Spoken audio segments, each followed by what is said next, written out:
Hello there, and welcome to the Sleepless Scientist, a quiet corner of the universe where your thoughts can take a gentler shape and where long questions become soft company for the night. This evening, we drift into one of humanity's oldest curiosities, whether we are truly alone or quietly sharing existence with civilizations hidden among the stars, the oceans, or perhaps even behind the thin veil of realities we do not yet understand. But before you settle in and get cozy, I'd love if you could take a moment to like this video and subscribe, only if you truly find these quiet explorations enjoyable. And when you feel ready, I'd love to hear in the comments where in the world you're listening from and what time it is for you now. These small points of light across the globe always feel a little like stars finding one another in the dark. If you haven't already, dim the lights around you. Maybe let a fan hum softly in the background and allow your mind to loosen its grip on the day. Tonight, we'll wander through quiet skies, forgotten deserts, ancient oceans, and the deep, drifting spaces between galaxies, where the universe keeps its secrets tucked just out of reach. And if your thoughts drift, that is perfectly fine. Let them go where they want to go. We will be here, unhurried, unfolding the story one breath at a time. There is a moment familiar to almost everyone, a moment when you step outside at night, tilt your head upward, and feel the sky become impossibly large. Even without words, something in us senses that the darkness above is not empty. It has weight and age and memory.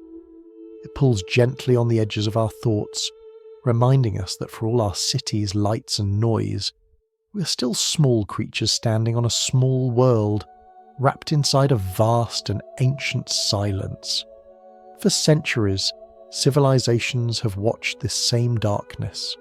Sailors scanned it for direction, priests studied it for meaning, scientists measured it, hoping it would speak. But beneath all the stories, tools and beliefs, there has always been one quiet question threading its way through every generation. Are we alone out here? Or is someone, somewhere, also looking up? It is a curious thing to consider. The universe holds billions of galaxies. Each of those galaxies holds billions of stars.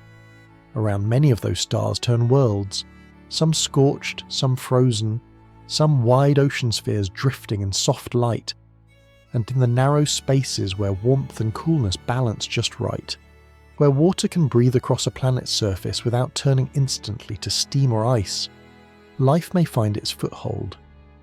When you think of these numbers, not as cold statistics but as lanterns scattered across a limitless shore, it becomes difficult to imagine that life bloomed only here, on this single blue bead turning slowly around a modest sun. If life is common, perhaps intelligence is not rare. Perhaps there are beings who have watched their own dawns, built their own cities, wrestled with their own history of mistakes and revelations, civilizations that might be older than ours by thousands of years, or millions, or so many ages that our entire recorded history would feel like a single blink to them. Civilizations with technologies that, from our perspective, might resemble miracles, ships that push against space without wings or flames, cities that float above clouds, ways of seeing the universe that bend light like silk in water. And yet, for all this possibility, the stars remain quiet, or at least quiet to us. Still, there are whispers. Since the 1940s, people have reported strange shapes crossing the sky. Discs that move with the sharpness of thought, lights that shift direction without slowing down, objects that seem to ignore the familiar pull of gravity. Some are misidentified aircraft or atmospheric tricks. Some are born from imagination, hope, or fear. But a small number, just a few, resist explanation. They behave as though the sky were not a limit but a pathway. And whether they are simply misunderstood pieces of human engineering or reflections of something greater, they invite the same timeless curiosity. What else might be out there?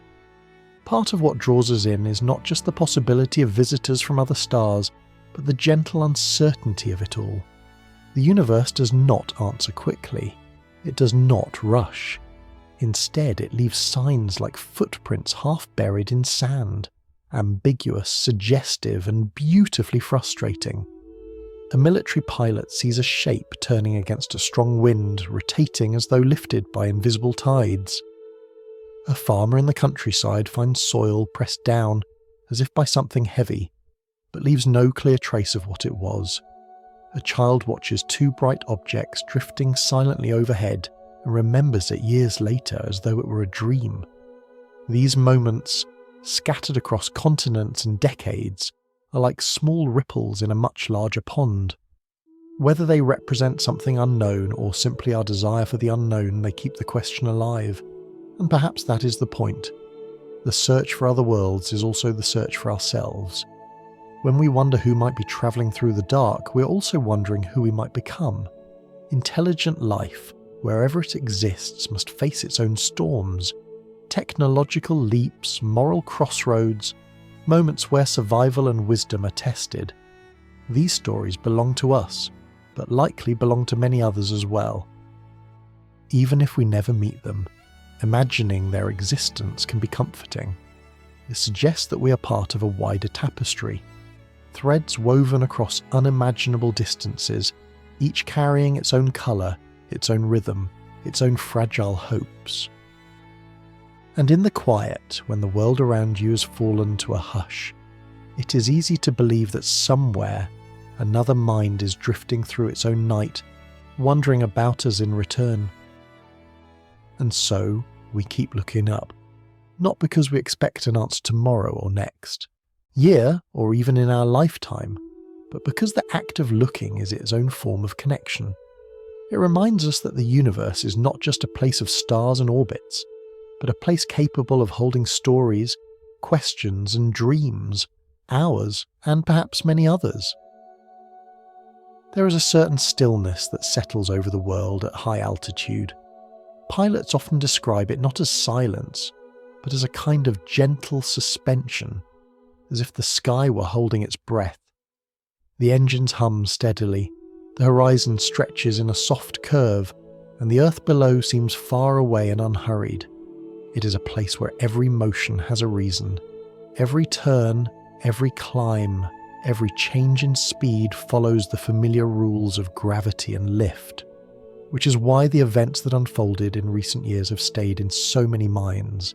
They broke the rhythm. They behaved as if the sky itself had a second set of instructions no one had taught us. The first incident is known today by a simple name: gimbal.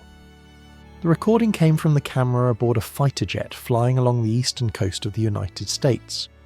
The year was not ancient history, just the middle of the last decade. In the footage, a dark, rounded shape drifts across the sky. It does not wobble like a balloon carried by wind. It does not slice through the air like a conventional aircraft. Instead, it glides and then gently rotates, as though held by an invisible hand. The pilot's voice, captured by the recording system, carries a mixture of surprise and disbelief. They mention the strong wind the object seems to be pushing against, wind strong enough that most aircraft would lean, adjust, or struggle. But this object moves as though the wind were only a suggestion. It turns smoothly, with no visible wings or engines, almost like a leaf twisting in a draft that no one else can feel.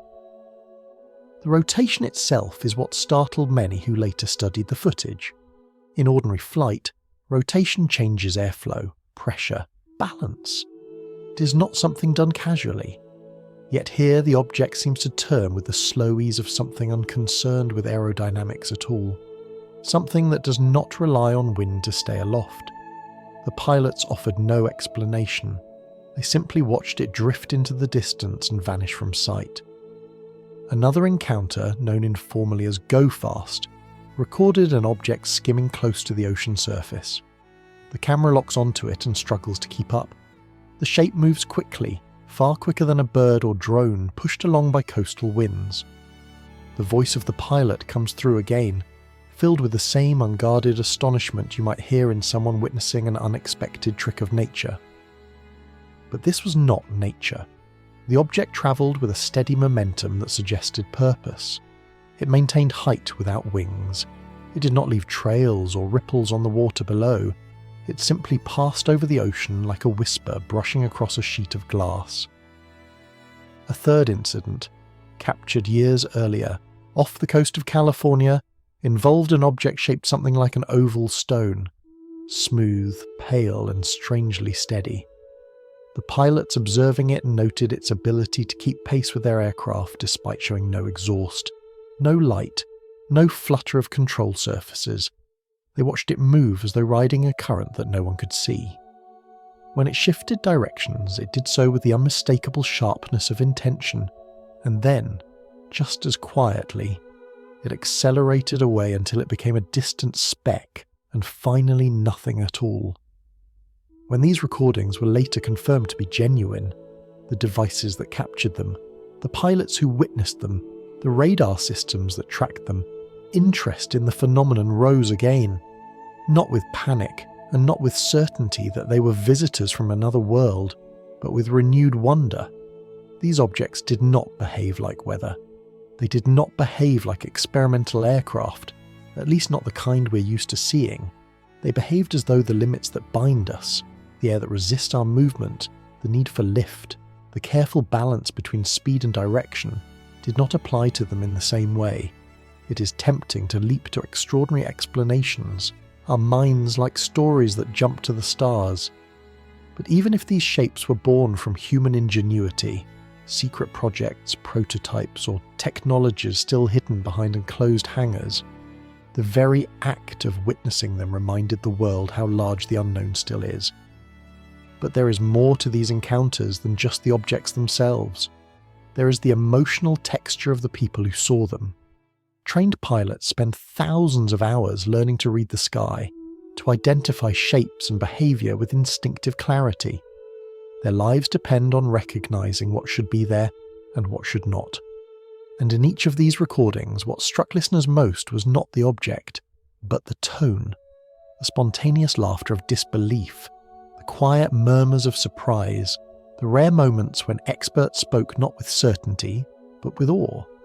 It is easy to forget in a world full of screens and news and theories that these sightings began with simple human perception, someone looking out into the open air and realising they did not understand what they were seeing. That is where wonder always starts. These encounters hint at something else as well, an idea more subtle than aliens or secret aircraft. They remind us that the sky is not as empty as we sometimes imagine. There are layers to it, invisible pathways, and perhaps forms of movement that do not follow the rules we have grown comfortable with. It is possible that we are glimpsing technologies designed for mediums we barely understand, where lift and drag are irrelevant, and where momentum is less a function of engines and more a matter of bending the space around them. To describe such motion in soft terms, imagine a fish moving through water, not by pushing the water aside, but by reshaping the water so that, it pulls the fish gently forward. Or imagine a boat not propelled by the wind, but by quiet changes in the air pressure around it, so subtle they seem like magic. When something changes its environment instead of forcing its way through it, motion becomes effortless, smooth, silent, and strangely serene. Whether these objects are ours or belong to someone else, their presence hints at a future where flight could become a conversation with the sky, rather than a struggle against it. A future where gravity feels less like a boundary and more like a guide. A future where silence becomes a new form of propulsion. For now, all we have are brief recordings and quiet speculation. But even these are enough to shift our imagination, enough to widen the doorway through which we peer into the unknown, enough to remind us that the sky has far more stories left to tell than the ones we've already written. When people imagine visitors from other worlds, they often picture a small glowing point drifting across a night sky. Something quiet, something distant, something that slips into view only long enough to leave a question behind. but the idea that such a point might be an intentional traveller, a ship crossing the great dark sea between stars, is older than modern science. It is a thought that has lingered in human imagination for as long as we have been aware that the night sky holds more than darkness. It holds places. The extraterrestrial hypothesis begins with a simple, gentle assumption. If we exist, perhaps others do too. Perhaps life is not an exception, but a natural outcome of the universe's long patience. When you look at the stars scattered across the sky, it is easy to see them as distant lanterns. Harder, but somehow more comforting, is the possibility that each lantern hangs above a world, and each world may have its own stories, its own histories, its own civilizations climbing slowly into the light. Among the stars closest to us is a small system known as Alpha Centauri. Its light reaches Earth after travelling for a little more than 4 years, crossing the emptiness with steady purpose. 2 of its stars circle each other like dancers bound by invisible threads. Near them is another star, Proxima Centauri, faint and red, emitting a cooler glow. Around Proxima, astronomers have found a world that seems to sit within the star's gentle zone of warmth, the zone where water might stay liquid and life might take root. It is not a promise, only a suggestion. But sometimes a suggestion is enough to set the mind wandering. If a civilization had arisen on such a world, older than ours by thousands of years, it might look at the universe differently. Long journeys that seem impossible to us may feel ordinary to them. They would have had time to ask the same questions we ask today, and far more time to answer them. Time to learn the quiet patterns of their sky. Time to build tools that bend those patterns gently. One such idea is often called a warp drive. Though that phrase tends to summon images of speed and noise, in truth, the concept is more like shaping the space around a traveller. Instead of pushing a ship forward through the void like a boat forcing its way through water, the space in front of the ship could be gently compressed, and the space behind could be softly stretched. The ship, resting in a calm pocket between these distortions, would feel almost no motion at all. It would drift forward like a leaf carried by a slow current, while the universe shifted around it. The process does not require engines blazing or fuel exploding, at least not in the imagination of physicists who have dreamed of such things. It requires more subtlety, the ability to influence the structure of space itself. If such a technology existed, travel between stars might not feel like motion. It might feel like simply being somewhere new after a long, quiet moment. Then there are ideas of gentle defiance against gravity, technologies that lift not by pushing downward, but by rebalancing the forces around an object. A craft using such a method might tilt, turn, or rise with the effortless grace of a bird soaring on warm air.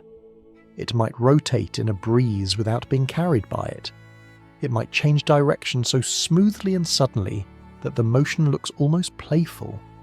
And in this, we find echoes of the sky encounters witnessed by pilots, objects rotating into headwinds, sliding sideways across the air, turning without revealing how they stay aloft. If these objects were visitors, they might not come as conquerors or explorers. They might come as observers, quiet researchers studying a planet wrapped in oceans and storms, curious about the beings who have begun to send their own machines into the sky. They might watch from a distance, careful not to disrupt the fragile histories unfolding on the surface. Some people imagine that such civilizations would contact us directly, descending from the clouds or landing in the middle of a city square. But this assumes they share our urgency, our sense of drama. A civilization thousands of years older would not need to rush. They might choose patience over spectacle. They may prefer to watch, to listen, to gather knowledge without disturbing the fragile ecosystems and cultures that take so long to form. If they have visited, their ships might be designed not for intimidation but for subtlety. Smooth shapes without edges, quiet movements without heat or noise. Their surfaces might shimmer like stone warmed by starlight. They might carry tools crafted not from metal, but from materials we have no words for yet, responding to light and pressure in ways our technologies cannot yet imitate. And if they wish to remain unseen, they would have the advantage of perspective. They would understand the limitations of our senses, the blind spots of our instruments, the routines of our flight paths. They could approach through angles of the sky that we rarely monitor, or vanish into the deep blue horizon where sea and air blur together like bruised watercolour. It is also possible that these visitors would not approach us at all. Perhaps they only pass through, the way migratory birds cross great distances without stopping. The universe might be filled with routes and currents, pathways carved through the geometry of space by civilizations long vanished or still travelling. Our planet could lie near one of these routes, no more significant to them than a small island beneath the wing of a bird flying overhead. Their presence might be incidental, a momentary crossing of paths rather than deliberate contact. There is a gentle humility in considering this possibility, that the universe is not arranged around us, and that our species may be one of many learning to read the night. Some of those readers might be older, wiser, more patient. Others may be young, boisterous, eager to explore, and some may pass through the cosmos without ever considering that we exist. Yet even if the extraterrestrial hypothesis is true, even if some of the strange shapes in our sky belong to visitors from distant suns, it does not diminish us. If anything, it makes our story larger. It reminds us that intelligence is not a single flame, but a constellation. Sparks that rise wherever conditions allow, each illuminating a small part of the universe in its own way. Whether these visitors exist or not, whether the shapes seen by pilots were theirs or ours, the hypothesis invites us to look at the sky with gentler curiosity, not as a boundary, but as a surface waiting to be crossed, not as a ceiling, but as a doorway. It is a possibility that welcomes wonder rather than fear, and sometimes wonder is the first step toward understanding. If the idea of visitors arriving from distant stars feels bold, then the thought that someone might have been here all along, quietly sharing the planet with us, hidden just out of reach, carries a different kind of weight. It is not a story of faraway suns and long cosmic voyages, but of shadows beneath our feet, depths beneath our oceans, and ancient spaces where sunlight rarely reaches. The crypto-terrestrial hypothesis asks a question that feels almost unsettling in its simplicity. What if advanced beings are not arriving from beyond, but rising from below? Humanity has always been fascinated by the unseen. Caves, underwater caverns, and volcanic tunnels all possess a certain mystery because they represent places we do not fully know. When explorers descend into deep caverns, the walls widen into chambers untouched by human breath. When submarines sink to the bottom of deep trenches, they enter a darkness so absolute it behaves like a different world entirely. We like to think of the Earth as mapped and measured, but the truth is softer, more humbling. Much of it remains unknown. It is within these unknown places that some imagine hidden civilizations, cultures far older than ours, with technologies that evolved along very different paths. If they exist, they would not resemble the chaotic empires humans built across the surface.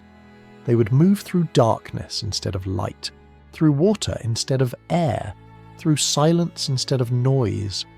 Their cities might be carved into stone warmed by volcanic heat, or suspended above deep ocean currents like great luminous reefs, where their lights pulse gently in the dark. Descriptions of crypto-terrestrial beings often portray them as tall and slender, with features shaped by their hidden environments. Instead of skin adapted to sunlight, their bodies might reflect the muted palette of deep stone or cold seawater. Their eyes, if they rely on vision, might be large and reflective like those of deep-sea creatures, able to gather faint glimmers of light. And if they rely on senses unfamiliar to us, vibrations in rock, currents in water, subtle changes in magnetic fields, their movements might appear effortless, silent, and incredibly precise. Some accounts suggest that such beings could manipulate perception itself, not in a dramatic or supernatural way, but through technology that bends light and sound. Imagine a device that causes the air around it to shimmer, not unlike heat rising from asphalt, only more controlled. At certain angles, it might blur the edges of anything behind it, allowing a person or object to remain unseen even in plain sight. If such technology existed, witnesses might mistake a slight distortion in the air for a trick of the eyes, never realizing that someone was standing just a few steps away. Reports of objects moving between air and water without a splash add another layer to the idea. Some pilots and sailors have described craft that descend toward the ocean not with the crash of metal meeting waves, but with the quiet ease of a stone passing through the surface of a pond without ripples. This kind of intermedium movement, passing from sky to sea without resistance, would require an understanding of pressure, propulsion, and materials far beyond ours. If such objects belong to hidden neighbours, they may have been travelling these routes long before human vessels learned to sail or fly. One place that often appears in stories about cryptoterrestrials is the volcanic region around Mount Popocatépetl in Mexico. Over the years, cameras watching the volcano have captured strange shapes entering or leaving the crater, luminous forms descending with calm steadiness, or narrow shapes shooting upward with such speed that they stretch into thin lines as they rise. Some believe these sights are reflections or camera artifacts. Others whisper that they resemble ships lifting off from homes deep within the mountain, using the volcanic heat as a power source. Whether these interpretations are right or wrong matters less than the feeling they evoke, a sense that the Earth might hold more layers of story than we have been taught. Volcanic tunnels, underwater caverns, deep tectonic fractures, and hollowed pockets within mountains. All could be habitats for beings who prefer to stay hidden, not out of malice, but out of caution. If such civilizations exist, their choice to remain unseen would make sense. Human history is full of conflict, conquest, and misunderstanding. A species watching from the depths would know that revealing themselves too early might invite fear rather than friendship. They would observe us the way a naturalist observes a fragile ecosystem, carefully, quietly, without intrusion. It is possible that they avoid surface contact not because they lack the ability, but because they understand the consequences of disturbing a young species still learning to manage its world. Their technology, if the sightings are related, suggests a kind of gentleness rather than aggression. Their movements are smooth, their presence is brief, their interactions are fleeting, more like accidental glimpses of wildlife than deliberate encounters. The sea in particular offers them a perfect refuge. The ocean covers most of our planet, yet we have explored only a faint fraction of its depths. Entire mountain ranges lie submerged beneath waves, unseen and unvisited. Valleys wider than continents stretch through the deep, where temperatures drop and pressure rises to levels no human could survive. In these places, light behaves differently. Sound curves through water in long graceful arcs, and time feels slower. A civilization adapted to such depths could move in ways that appear impossible from the surface. There is something poetic about imagining hidden neighbours living within the same planet, but experiencing it through entirely different senses. To them, humans might seem frantic, creatures obsessed with fire, movement, and the thin, breathable layer at the world's surface. Our lights would look harsh, our machines would sound clumsy. Our presence might feel temporary, like a species just passing through the early chapters of its own story. And perhaps, from time to time, our two worlds brush against one another. A strange object passes overhead, then plunges into the sea without hesitation. A glowing shape slips into the mouth of a volcano, using ancient tunnels as passageways. A farmer glances at the horizon and sees a tall, slender silhouette before it vanishes into the evening air. Whether these are real encounters, or simply the mind's attempt to make sense of the unknown, they remind us that mystery still exists even on our own planet. The cryptoterrestrial hypothesis does not claim certainty. It only invites curiosity, the idea that Earth may be more layered, more alive, and more occupied than it appears. If the universe can hide entire galaxies behind veils of dust and distance, perhaps our own world can hide neighbours as well, tucked away in the deep, watching patiently as we learn to look beyond ourselves.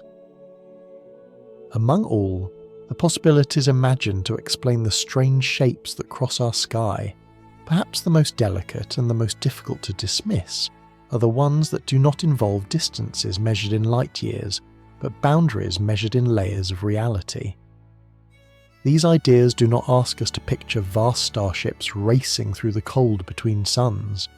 They ask us instead to imagine thin curtains between worlds, shifting ever so slightly, allowing brief and flickering glimpses of something foreign to step through.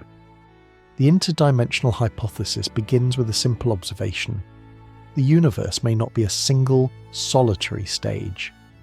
Many physicists quietly acknowledge that our reality could be one thread in a much larger tapestry. They picture space as something layered, like sheets of fabric lying close together, each holding its own rules and rhythms. In most moments, these layers never touch. But sometimes, whether by natural forces or through technologies we have not yet conceived, they may brush against one another.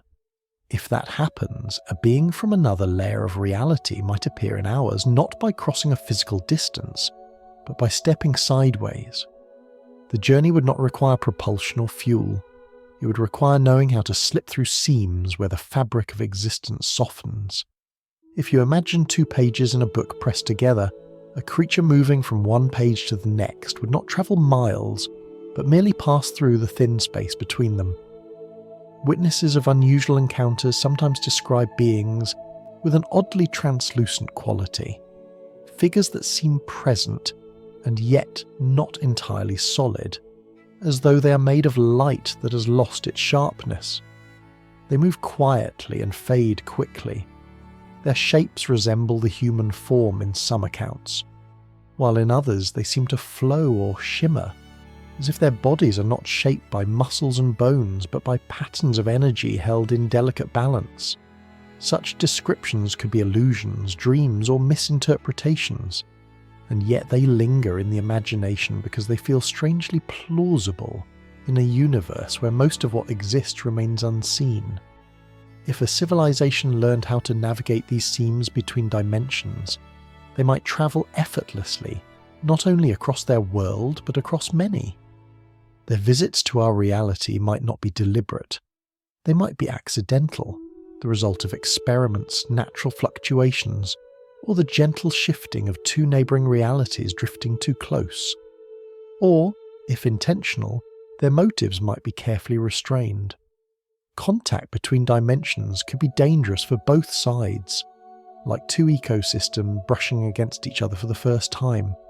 Another version of this idea suggests that the visitors may not be from another dimension at all, but from our own future. Time, in physics, is not always described as a straight line. Some theories imagine this as a landscape, full of curves and folds. In that view, moments do not vanish as they pass.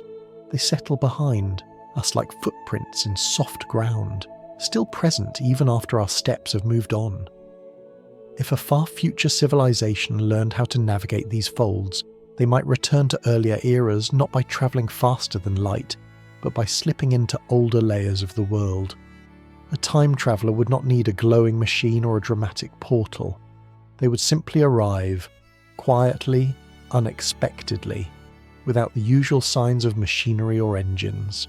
Their technology might appear weightless, moving without sound and without the constraints we associate with aircraft or vehicles. Their suits or bodies might look slender and smooth, designed not for aerodynamics, but for managing the strange physics of their journey.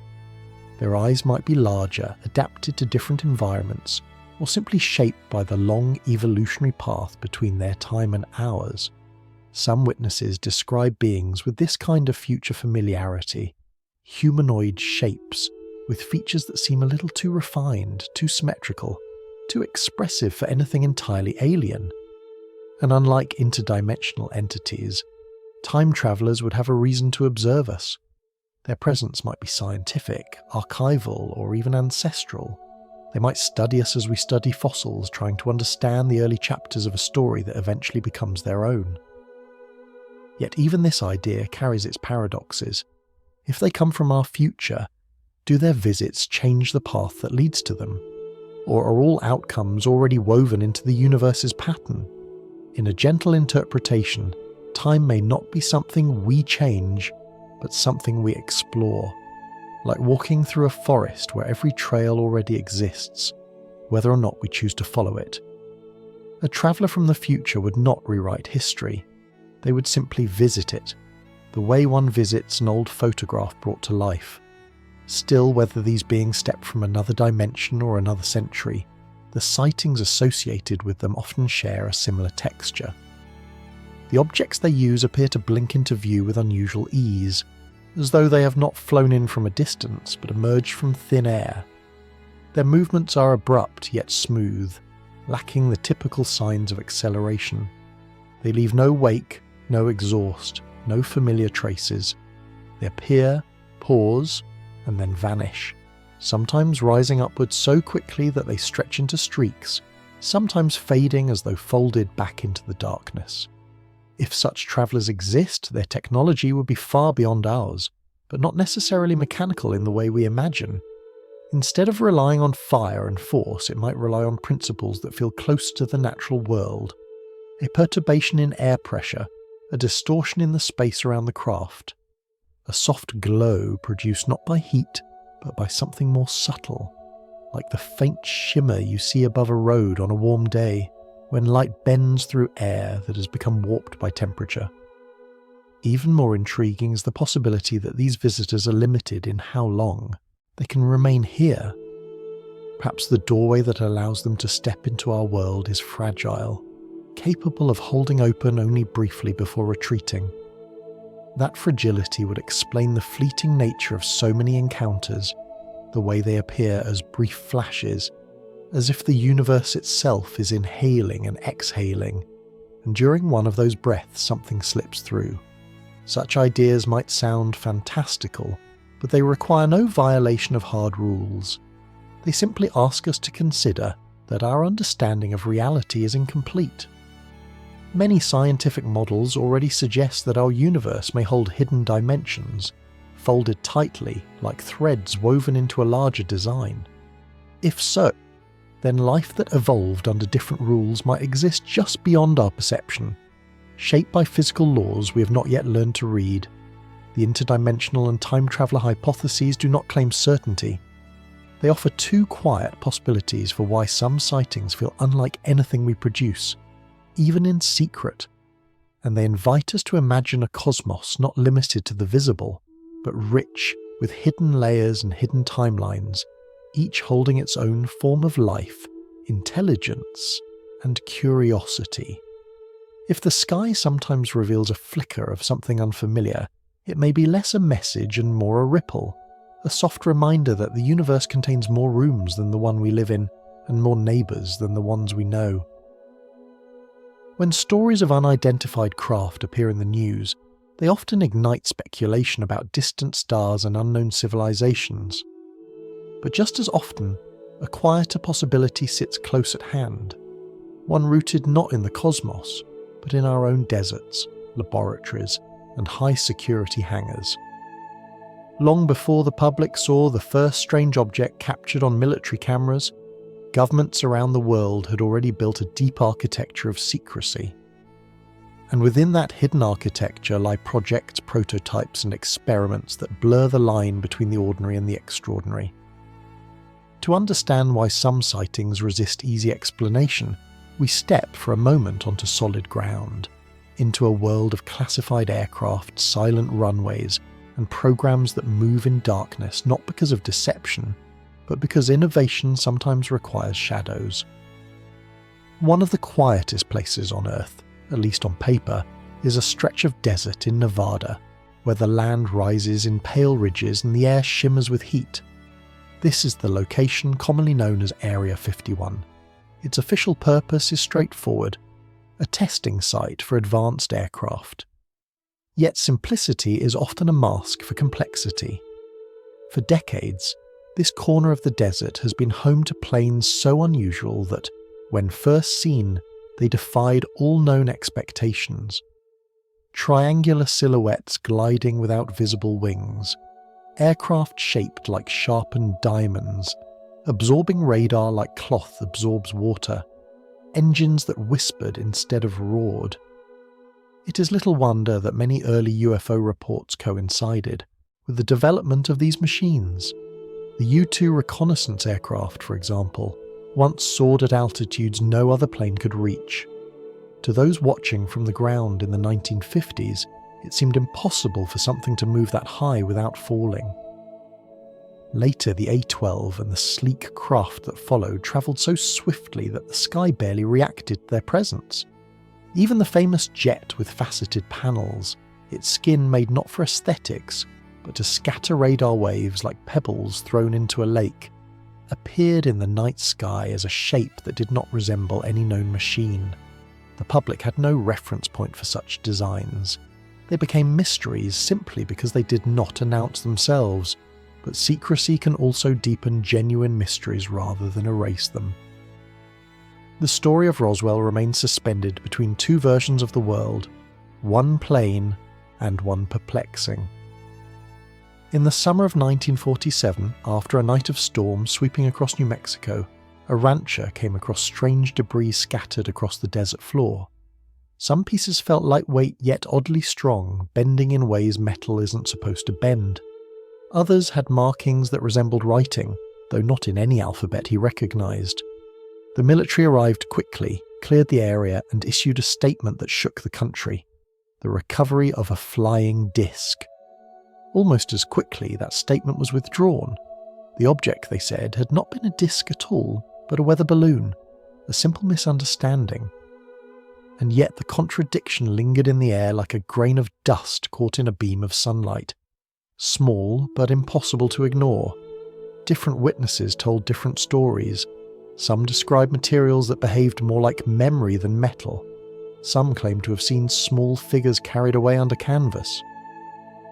The official explanation changed more than once over the years, each revision raising as many questions as it answered. If this contradiction had happened only once, it might have faded into history, but secrecy tends to create echoes. During the Cold War, both the United States and the Soviet Union ran high-level programs dedicated to investigating strange aerial encounters. These programs were not fueled by fantasy, they were fueled by caution. Any unidentified object in the sky was treated as a potential threat, whether human or otherwise. Files marked as sensitive were locked away not because of aliens, but because of spy planes, missiles, and technologies too fragile to be exposed. Still, the human mind cannot help noticing patterns. A memo surfaces here, a testimony emerges there, a document circulates quietly, hinting at something unusual.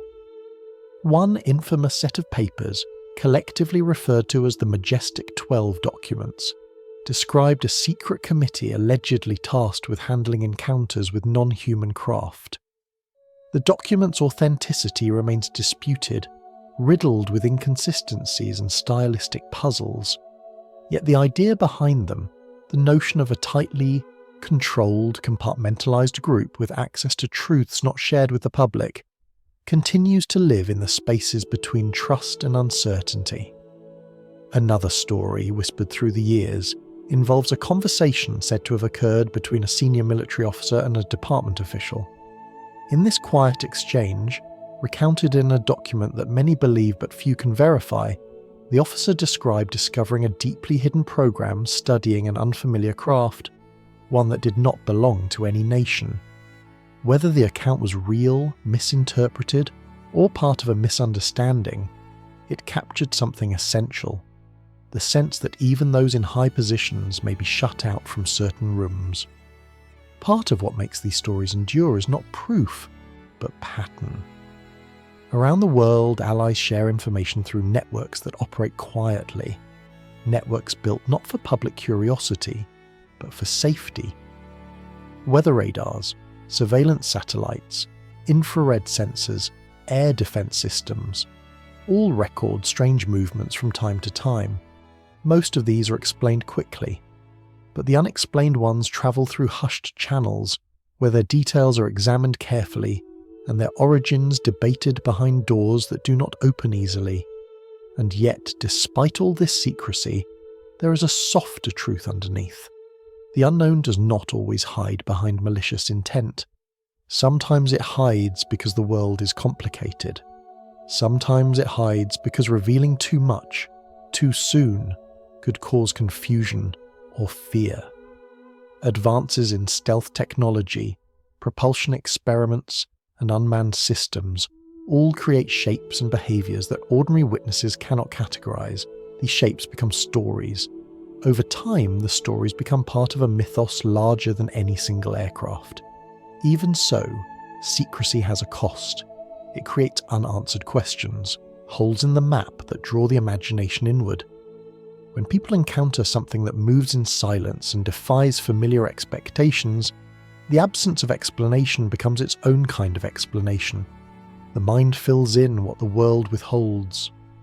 Whether the strange objects recorded in military encounters belong to classified human projects or to something far older and stranger, we are left with this. Our skies hold more than we understand. The unknown may come from the stars or from our own laboratories, but its presence reminds us that exploration is not finished. The world remains larger than our knowledge of it, and its mysteries, whether born of distant suns or silent hangars, continue to drift above us like quiet questions. There is a particular quietness that settles in when you think about the night sky, not just as a canvas of stars, but as a map of possibilities. Every point of light, every faint glimmer far beyond the reach of our eyes, carries the soft suggestion of worlds, warm ones, cold ones, ones wrapped in storms or oceans, and perhaps even ones where life stirs gently beneath alien skies. And yet, for all this abundance, the universe does not greet us with a chorus. It greets us with silence so deep it feels almost intentional. This is the heart of a puzzle that has whispered through science for decades. If life is common and intelligence is not extraordinary, and civilizations have had billions of years to rise and fall, then why is the sky so quiet? Why do we not see great structures spanning stars? Why do no distant beacons call across the universe? Why in all the vastness around us do we seem to be standing alone?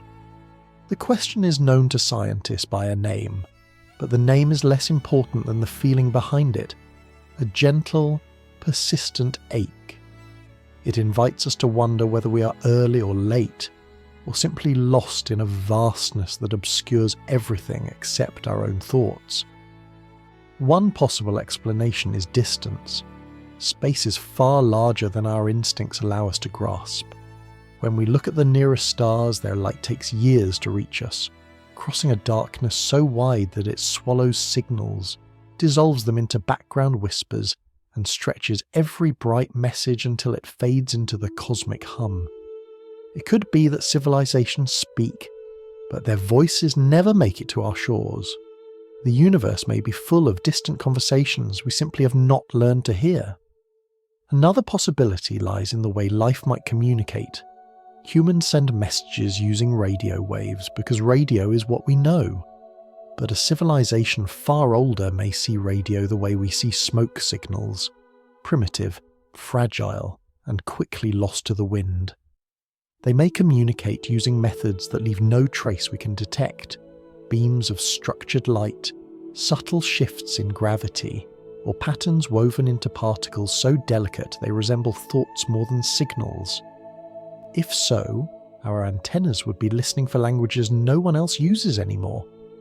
But even these explanations feel gentle compared to another idea, that civilizations exist, but they choose silence. Not because they fear us, but because they understand the fragile balance of cosmic ecosystems. Imagine a forest where young trees grow in a clearing. A loud presence, no matter how well-intentioned, could disrupt the slow rhythms of growth.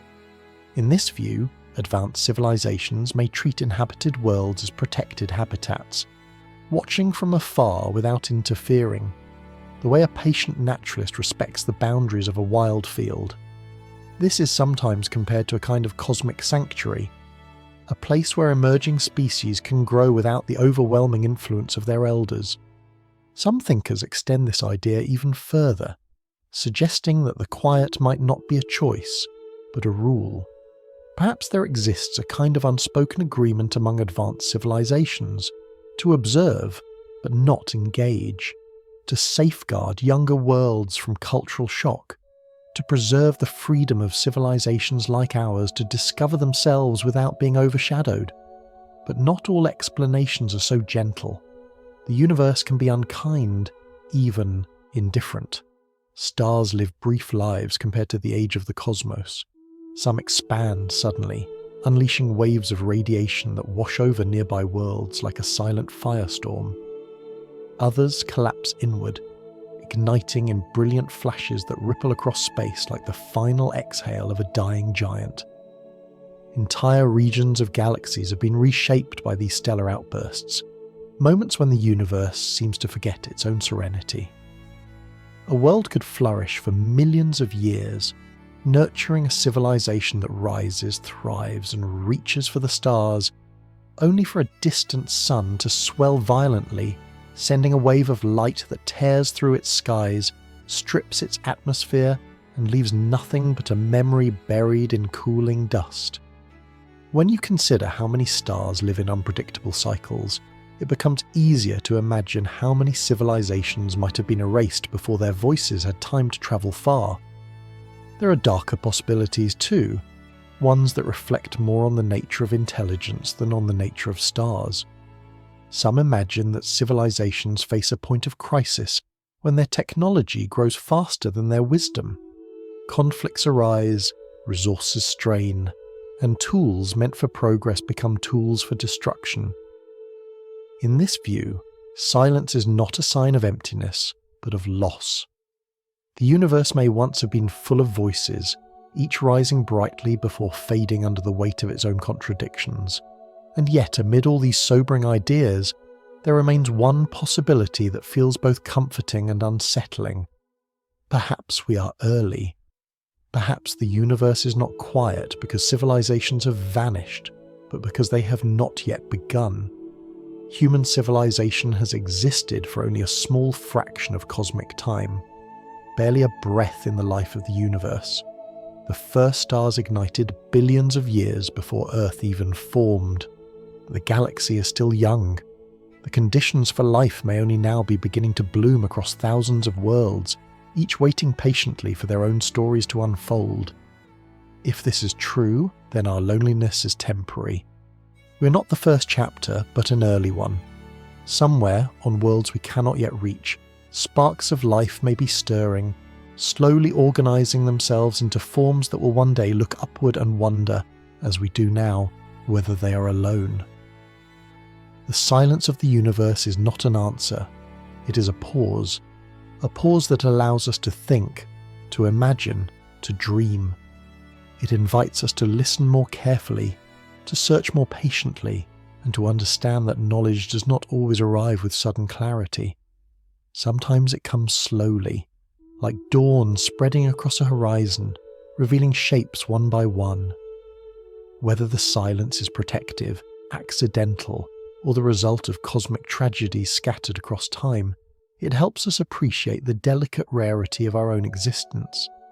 And in the gentle expanse of that silence we find not fear, but possibility. When you picture a civilization rising on a distant world, it is easy to imagine its growth as steady, gentle, and inevitable. Villages turning into cities, cities turning into networks, networks turning into starships. But the universe does not always offer such continuity. It is a place of beauty, yes, but also of sudden, overwhelming change. In the dark between stars, forces older than life itself sculpt the futures of worlds with quiet, indifferent power. And if intelligence does exist elsewhere, many of those civilizations may have lived under skies far less forgiving than our own. One of the oldest threats in the cosmos is hidden inside stars themselves. A star like our Sun shines steadily for billions of years, maintaining a delicate balance between the inward pull of gravity and the outward push of light. But heavier stars live faster, burn hotter, and end their lives not with a dimming, but with a flash so brilliant it outshines entire galaxies for a moment. This event, what astronomers call a supernova, is less an explosion and more a transformation, a star collapsing inward so quickly that its outer layers rebound outward, flinging light and particles across space like a tidal wave of fire. If a civilization lives too close to such a giant, its entire world could be transformed in a heartbeat. The glow would not arrive as a gentle sunrise. It would come as a wave of radiation strong enough to strip away atmospheres, silence oceans, and unravel the fragile threads of biology. Even worlds hundreds of trillions of miles away, distances so vast they feel like abstractions, could face consequences. Their skies might be filled with strange, shimmering lights as chemical bonds in the upper atmosphere break apart, leaving their air thin, exposed, and unable to shield life below. Imagine a thriving civilization on a planet much like Earth, one that has built observatories, starships, and a quiet sense of security. Then imagine their astronomers noticing a change in a distant star, small at first, then unmistakable. They would have warnings, but not enough time. The star would swell and brighten, pulsing through stages that unfold far too quickly for escape. When the collapse came, the light would arrive like a silent wave, washing over their world with a brilliance that would burn their sky white. In the aftermath, nothing would remain but ruins buried beneath dust, and the echo of a culture extinguished before it could call out to anyone beyond its star. Supernovae are not the only threats woven into the universe's fabric.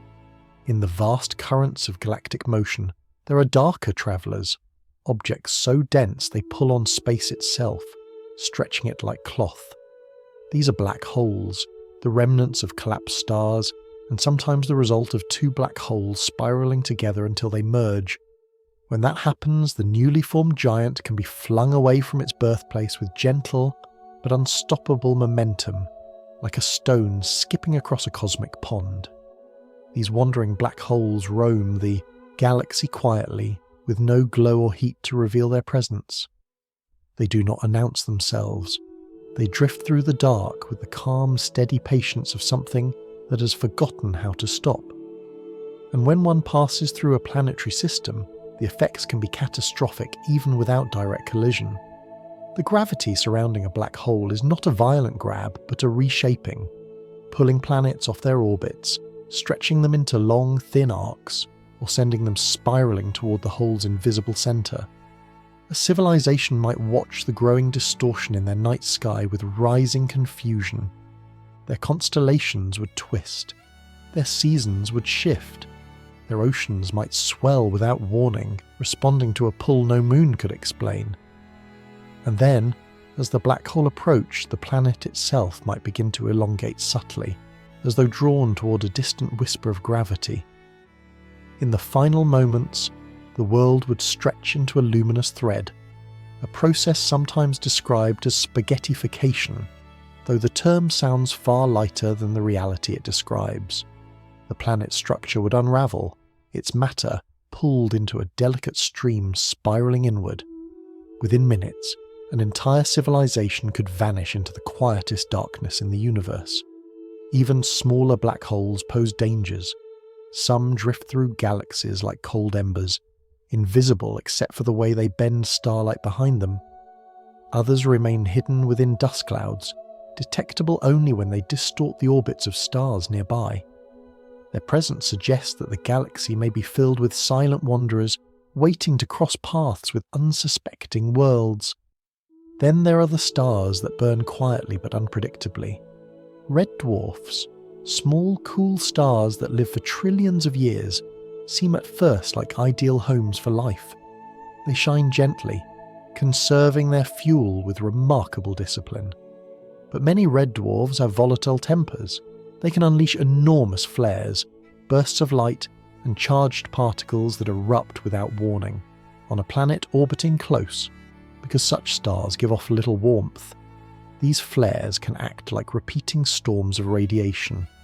A civilization living on such a world might witness skies that turn suddenly blue-white, oceans that shimmer with static, and fields of crops that wither overnight.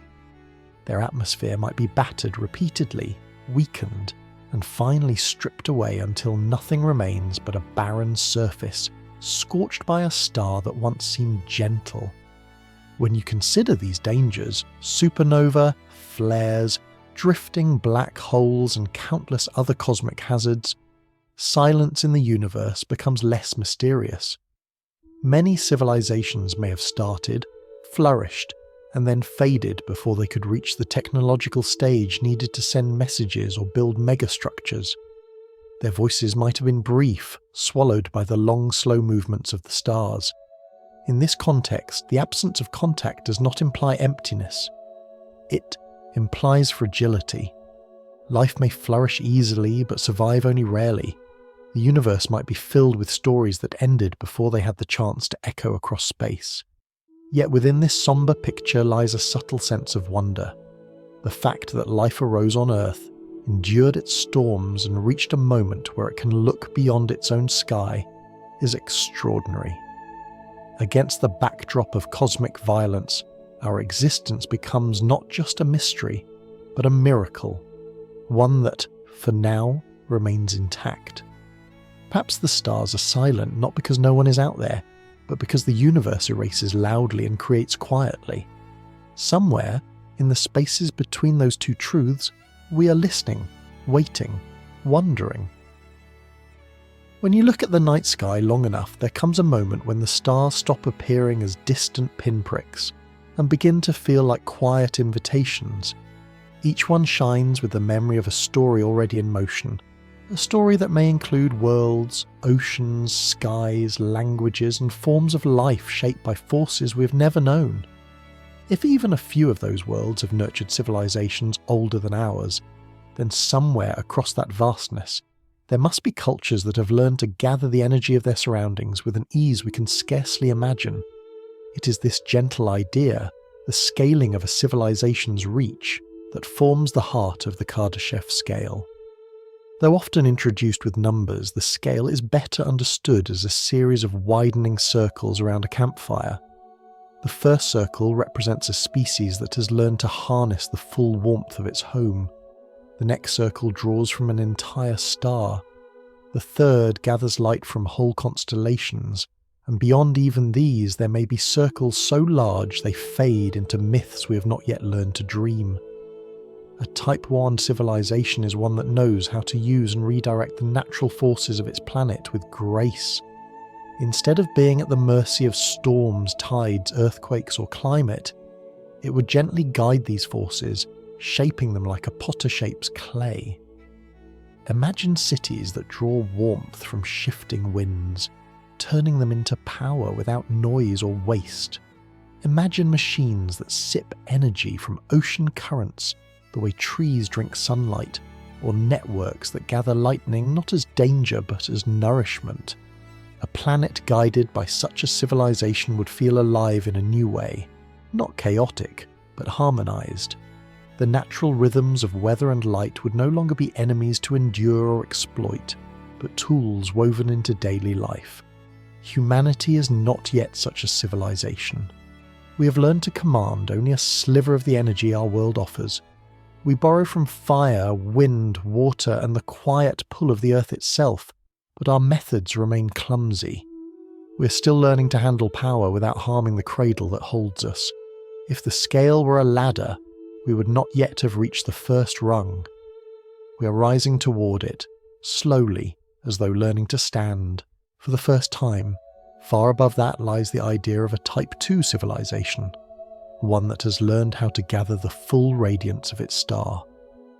The light of a sun is staggering, not in numbers but in feeling, an immense steady outpouring of warmth that would take millions of worlds to exhaust. Yet for a civilization far older than ours, this might not be an impossible dream. Instead of capturing that light with panels or furnaces, they might scatter delicate swarms of collectors through space. Thin mirrors or petals drifting in careful formation, orbiting like a shimmering cloud around their sun. From afar, this cloud would look like a faint halo, its millions of pieces catching light the way dust catches sunlight in a quiet room. These structures, often imagined as Dyson swarms, would not be rigid cages but living constellations of machines, each gliding in its own orbit, adjusting its position with small, silent movements. Together they would gather energy with astonishing efficiency, feeding cities, habitats and starships spread across their home system. If you could stand on a nearby world and look toward that sun, it might appear just a little dimmer. Not dark, but softened, its brightness woven into the lives of the beings who orbit it. A Type 3 civilization takes this idea further, so much further that it stretches the imagination to its edge. Such a culture would not only gather the light of a single star, but shape and guide the energy of an entire galaxy.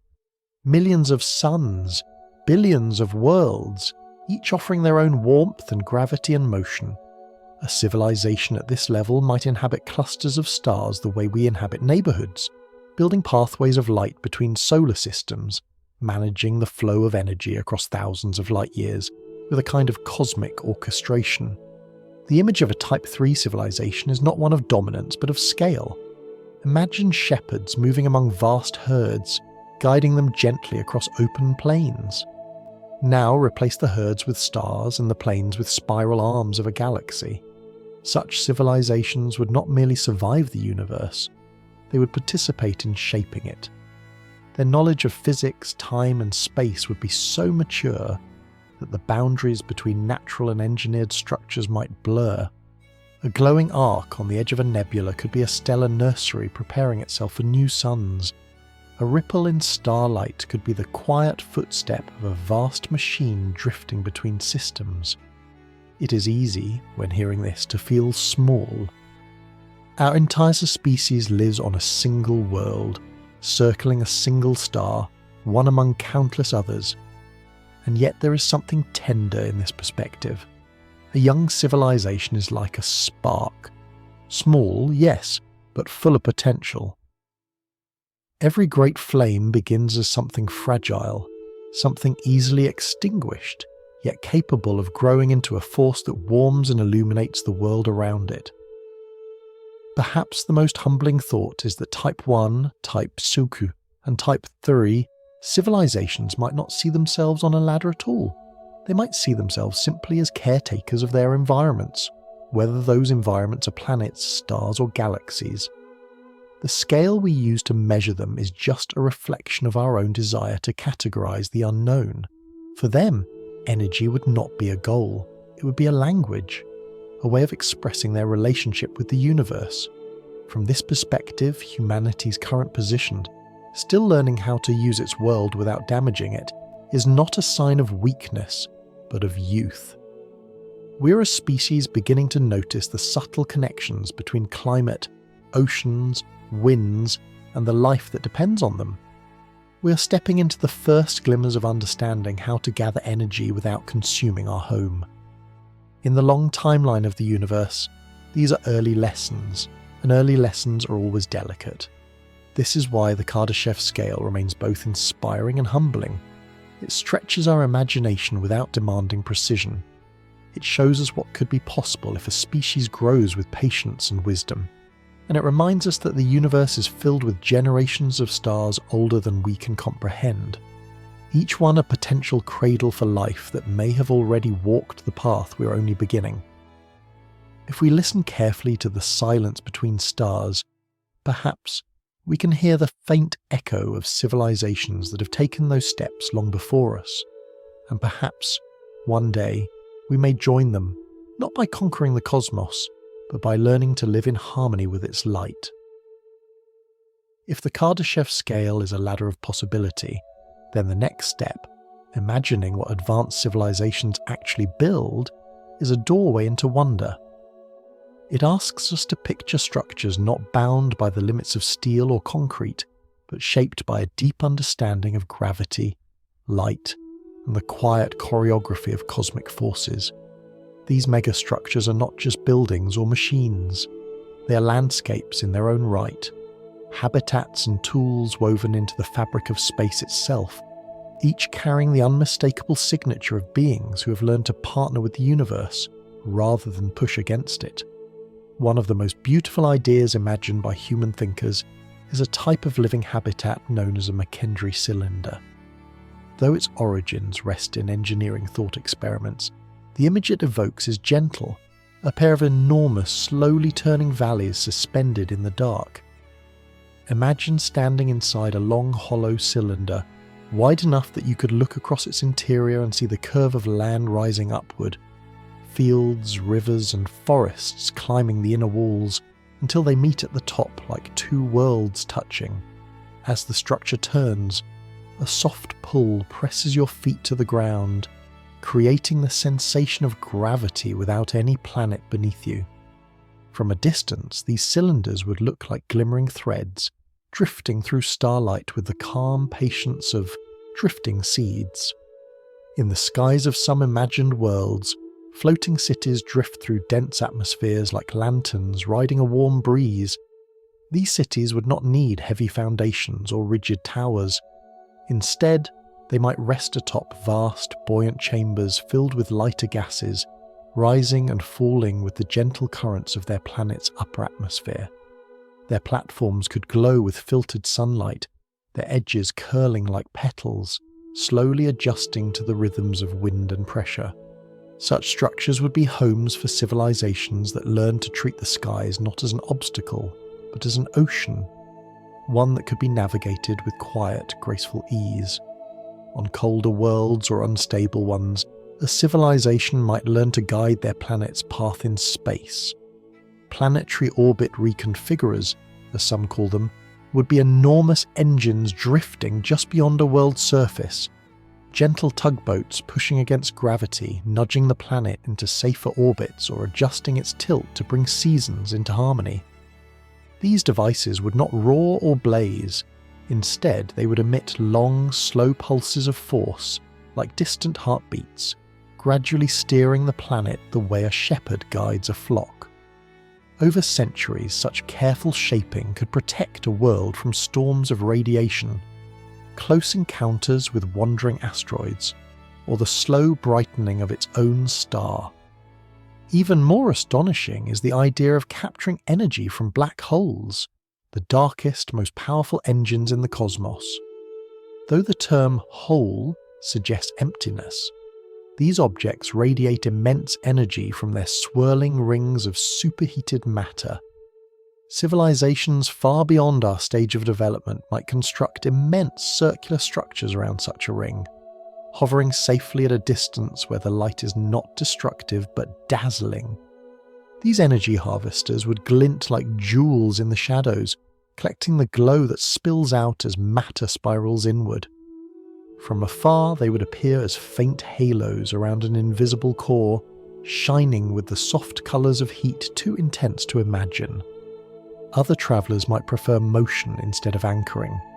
Jet-riding starships, as imagined by futurists, would drift near the narrow beams of energy that shoot from certain spinning black holes. Jets that extend for light years, straight and steady as cosmic lighthouses. By carefully positioning themselves near these beams, ships could ride the flow of particles the way a surfer rides a wave, accelerating with breathtaking smoothness. Instead of engines pushing them forward, the universe itself would offer a hand, guiding them along highways of light carved in the vacuum. And somewhere, drifting in the darkest regions of space, there may be structures so large and so subtle that the only sign of their presence is the way they gently bend the stars behind them. If a civilization constructs a ship the size of a small moon, or even larger, it may not shine or reflect, but it will warp the path of starlight flowing around it. Astronomers searching for missing light might notice that a star twinkles or stretches slightly, not because of dust, but because the space between us and that star has been bent by something vast and quiet. These gravitational fingerprints are perhaps the softest clues of advanced travellers, shadows not cast by physical objects, but by the shape of space itself. Then there is the idea of wormhole rings, structures that do not propel ships through space, but fold space so that distant points touch. A wormhole, in its gentlest description, is a doorway connecting two far-flung rooms of the universe. The doorway does not move. It simply holds open a passage between places that would otherwise require thousands of years to cross. To keep such a doorway open, a civilization might build enormous rings around it, delicate frameworks that hold space in tension, preventing it from collapsing shut. These rings might glow faintly, not from heat, but from the strain of holding the universe in two places at once. Travellers passing through such a portal would not feel speed. They would simply step into a moment of shimmering air and emerge somewhere entirely new. All of these ideas share a common thread, a softness. They're grand, yes, but not harsh. Even the most powerful structures, those around black holes or built between stars, carry a sense of elegance rather than violence. They suggest that the highest forms of engineering may not be about forcing the universe to obey, but about learning its deeper patterns and partnering with them. For younger civilizations like ours, these structures feel impossibly distant. Yet they also serve as gentle reminders of what intelligence can become when given enough time. They show that energy, space, light and gravity are not obstacles, but raw materials for new forms of existence. And perhaps, scattered across the galaxy, some of these wonders already drift in the dark, quiet evidence that life has found ways to bloom far beyond the fragile ground of planets.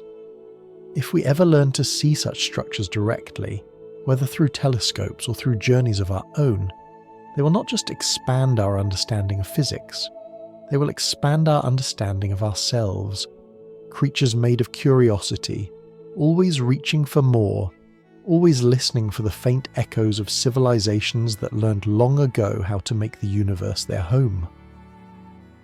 When we think about life in the universe, our imagination often circles back to Earth, a familiar touchstone, a known example, the only cradle we have ever experienced.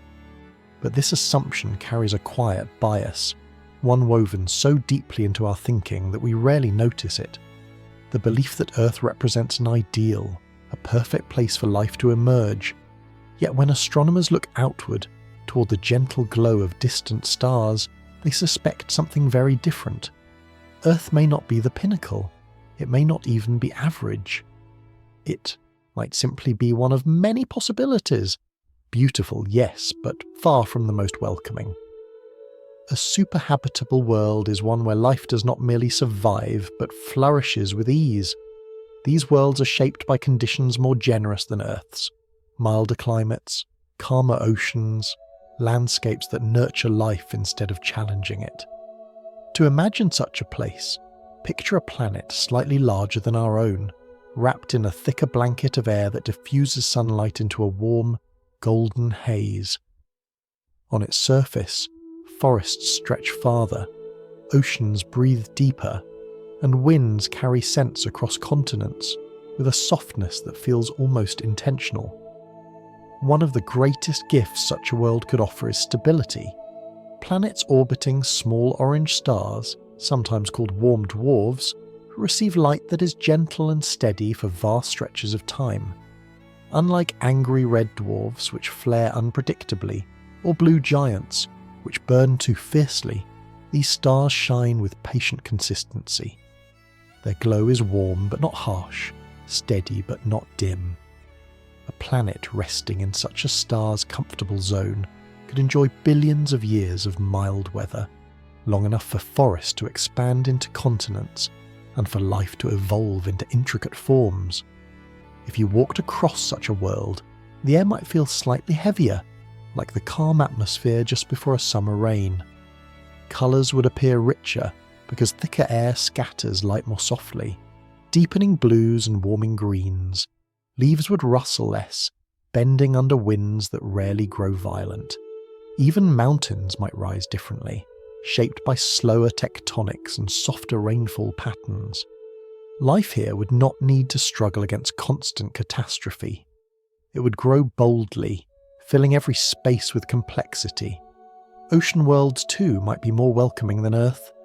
A planet covered mostly in water, warmed from within by gentle geothermal currents, could host vast fields of floating vegetation, glowing reefs stretching for hundreds of miles, or gentle kelp-like forests rising from the depths. Beneath their shimmering surfaces, tides would move in rhythmic patterns, steady and predictable, offering life a stable home to evolve in. On forest worlds, the trees might be taller and broader, drinking from deep, mineral-rich soils under skies that rarely storm. Such worlds could host insects the size of small birds, gentle herbivores with thick fur adapted to mild climates, and vast canopies glowing faintly with bioluminescent drifts at twilight. A breeze moving through such a forest would sound like distant breathing, slow and steady. Even worlds slightly cooler than Earth could flourish, if wrapped in a thicker atmosphere that traps heat more efficiently. Such planets might have wide archipelagos, deep lakes, or cloud-wrapped valleys where life evolves slowly, gracefully, unhurried by the pressures that shaped our own evolutionary story. What makes superhabitable worlds particularly captivating is how naturally they accommodate life. Earth, for all its beauty, can be harsh. Its climate swings, its ice ages, its volcanic outbursts, its meteor impacts. These have repeatedly reset the clock on evolution. But a superhabitable planet could offer uninterrupted stretches of stability, where ecosystems weave themselves into intricate tapestries, growing more diverse and resilient with every passing millennium. Light itself plays a role. On Earth, the sun's brightness can be both a gift and a challenge. On a superhabitable world, an orange star's softer glow would create a gentler palette. Plants here would likely evolve to drink deeper from the warmer wavelengths, perhaps developing rich bronze or violet hues. At sunrise and sunset, the sky might glow with layered tones, saffron blending into muted peach, violet stretching along the horizon like watercolour brushed across the air. Under such light, even simple patches of grass might appear luminous. Because these stars live extraordinarily long lives, far longer than our sun, civilizations on such worlds would have time not measured in thousands or even millions of years, but in epochs. Their histories could stretch across ages we can barely imagine. Their cultures might evolve slowly, with room for reflection and patience.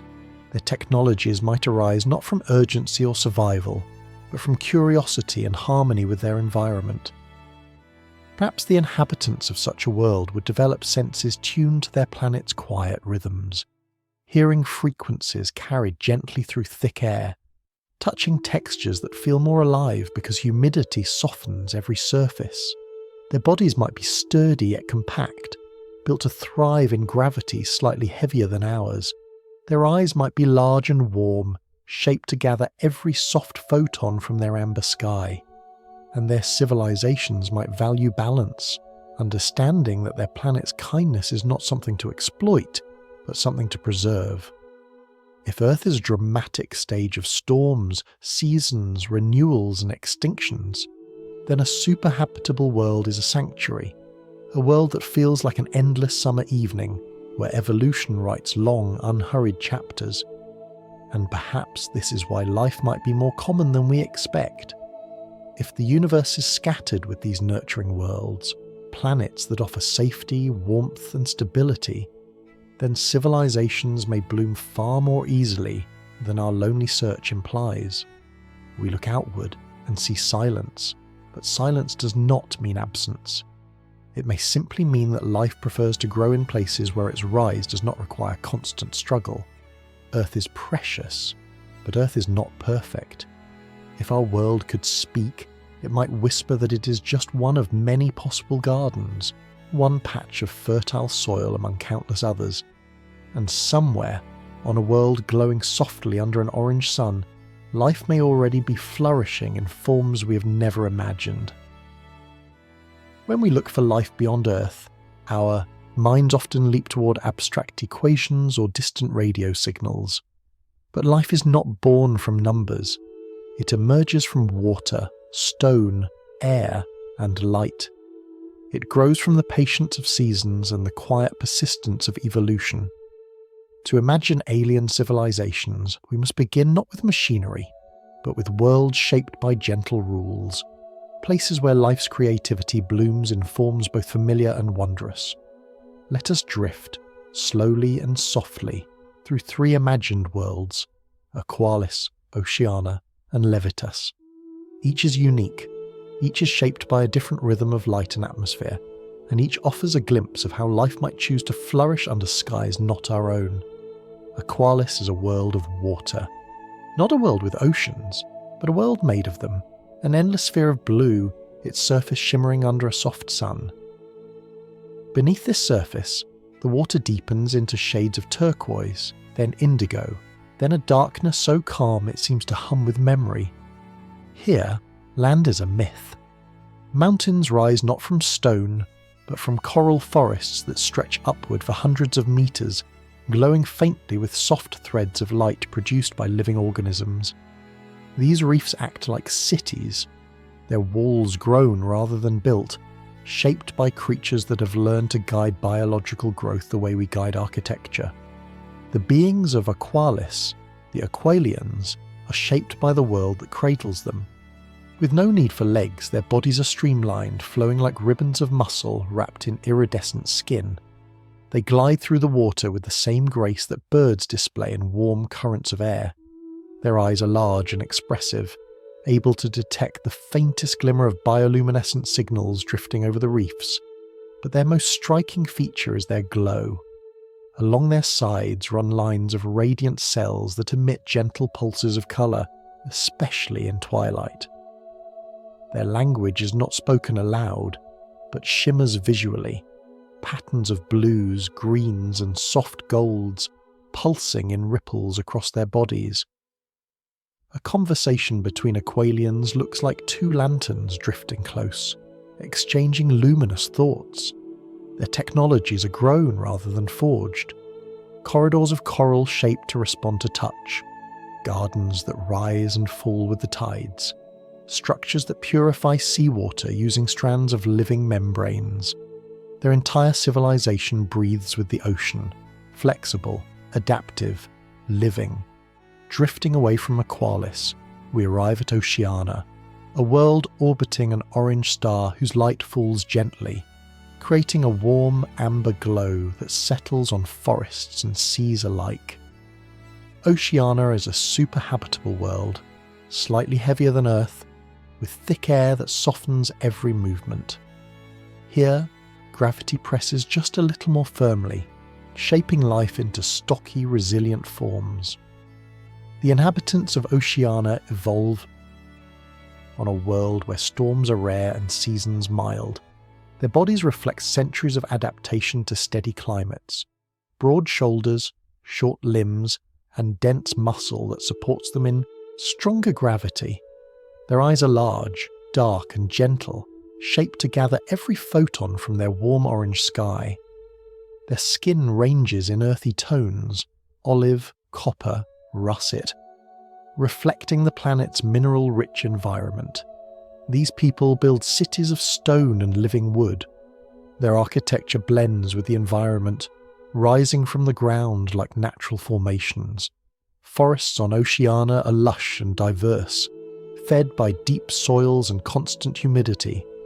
Some trees tower hundreds of meters high, forming layered ecosystems where light filters downward in golden ribbons.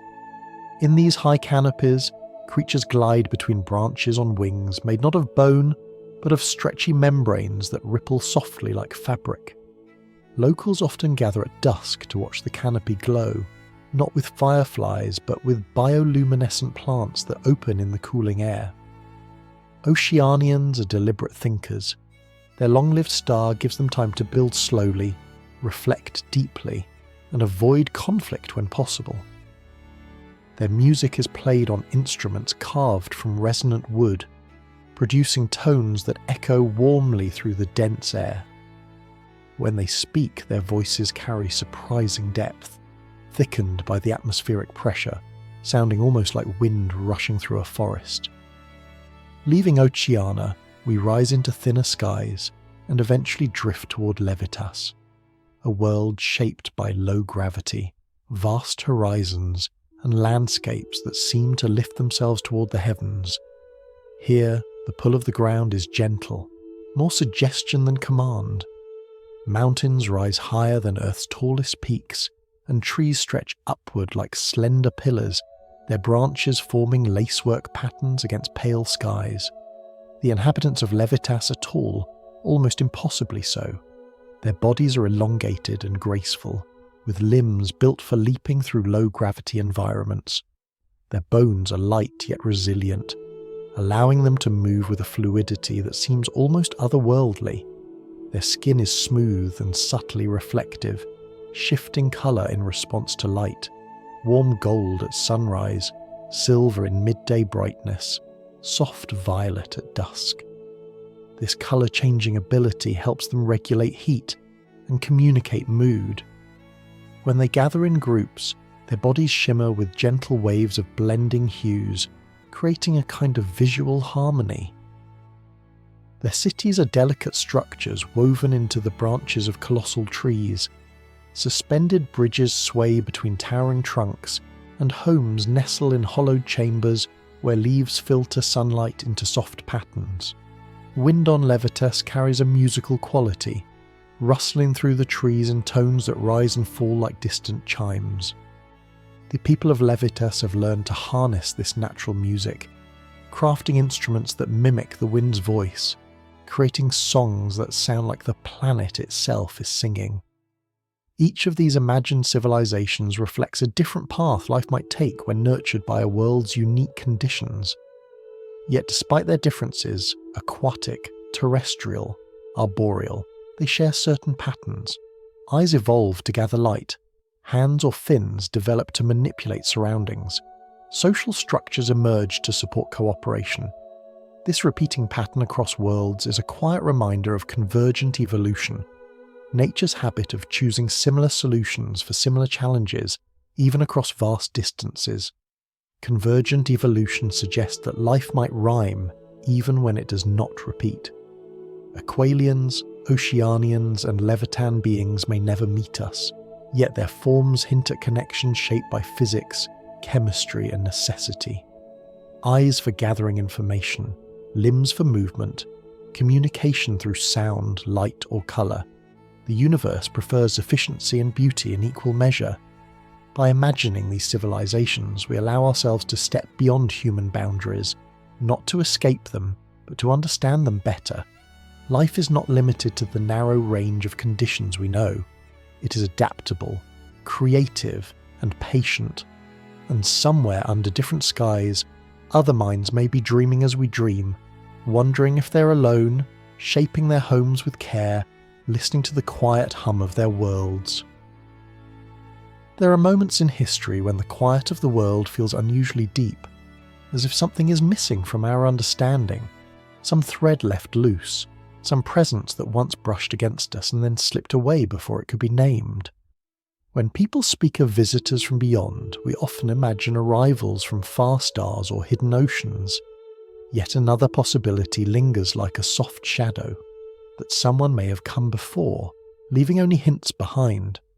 Not clear evidence, not monuments or messages, but gentle disturbances in our history, footprints half erased by time.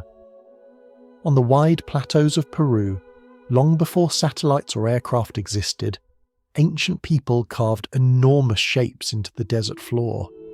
These lines, Nazca and Palpa, stretch across the plains like delicate strokes of a brush held by an invisible hand. A hummingbird whose wings span the length of a city block. A spider drawn with lines so long they could only be seen from above. A monkey curled in a spiral that seems to echo something cosmic, something cyclical, something meant to be seen from a vantage far higher than human eyes could reach at the time.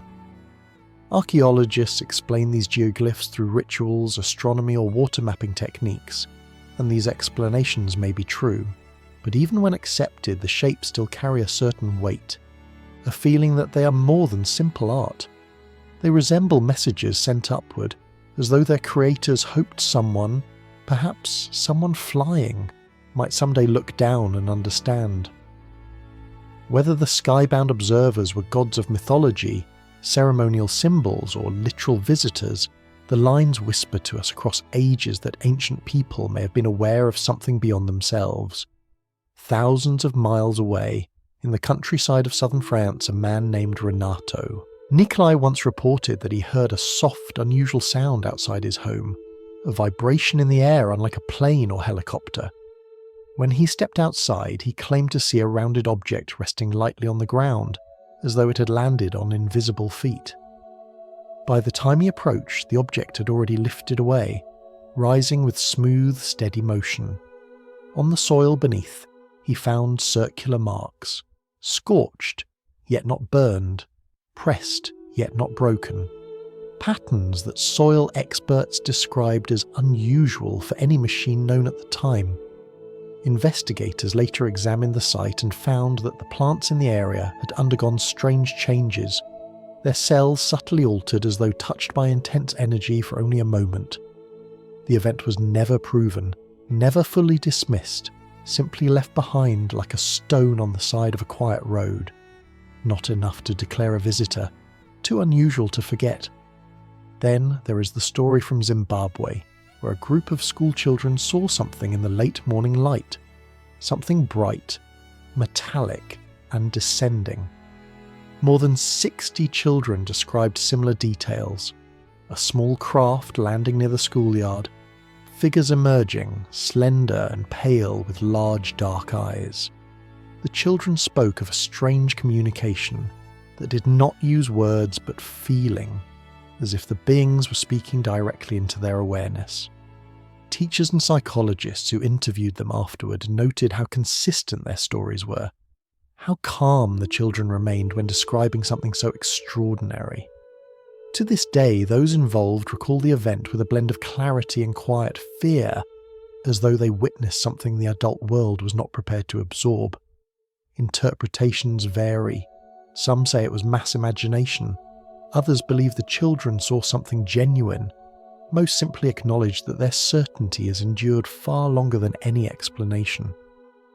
And then there are stories whispered through laboratories and hangars, stories carried in the margins of documents or the edges of testimony.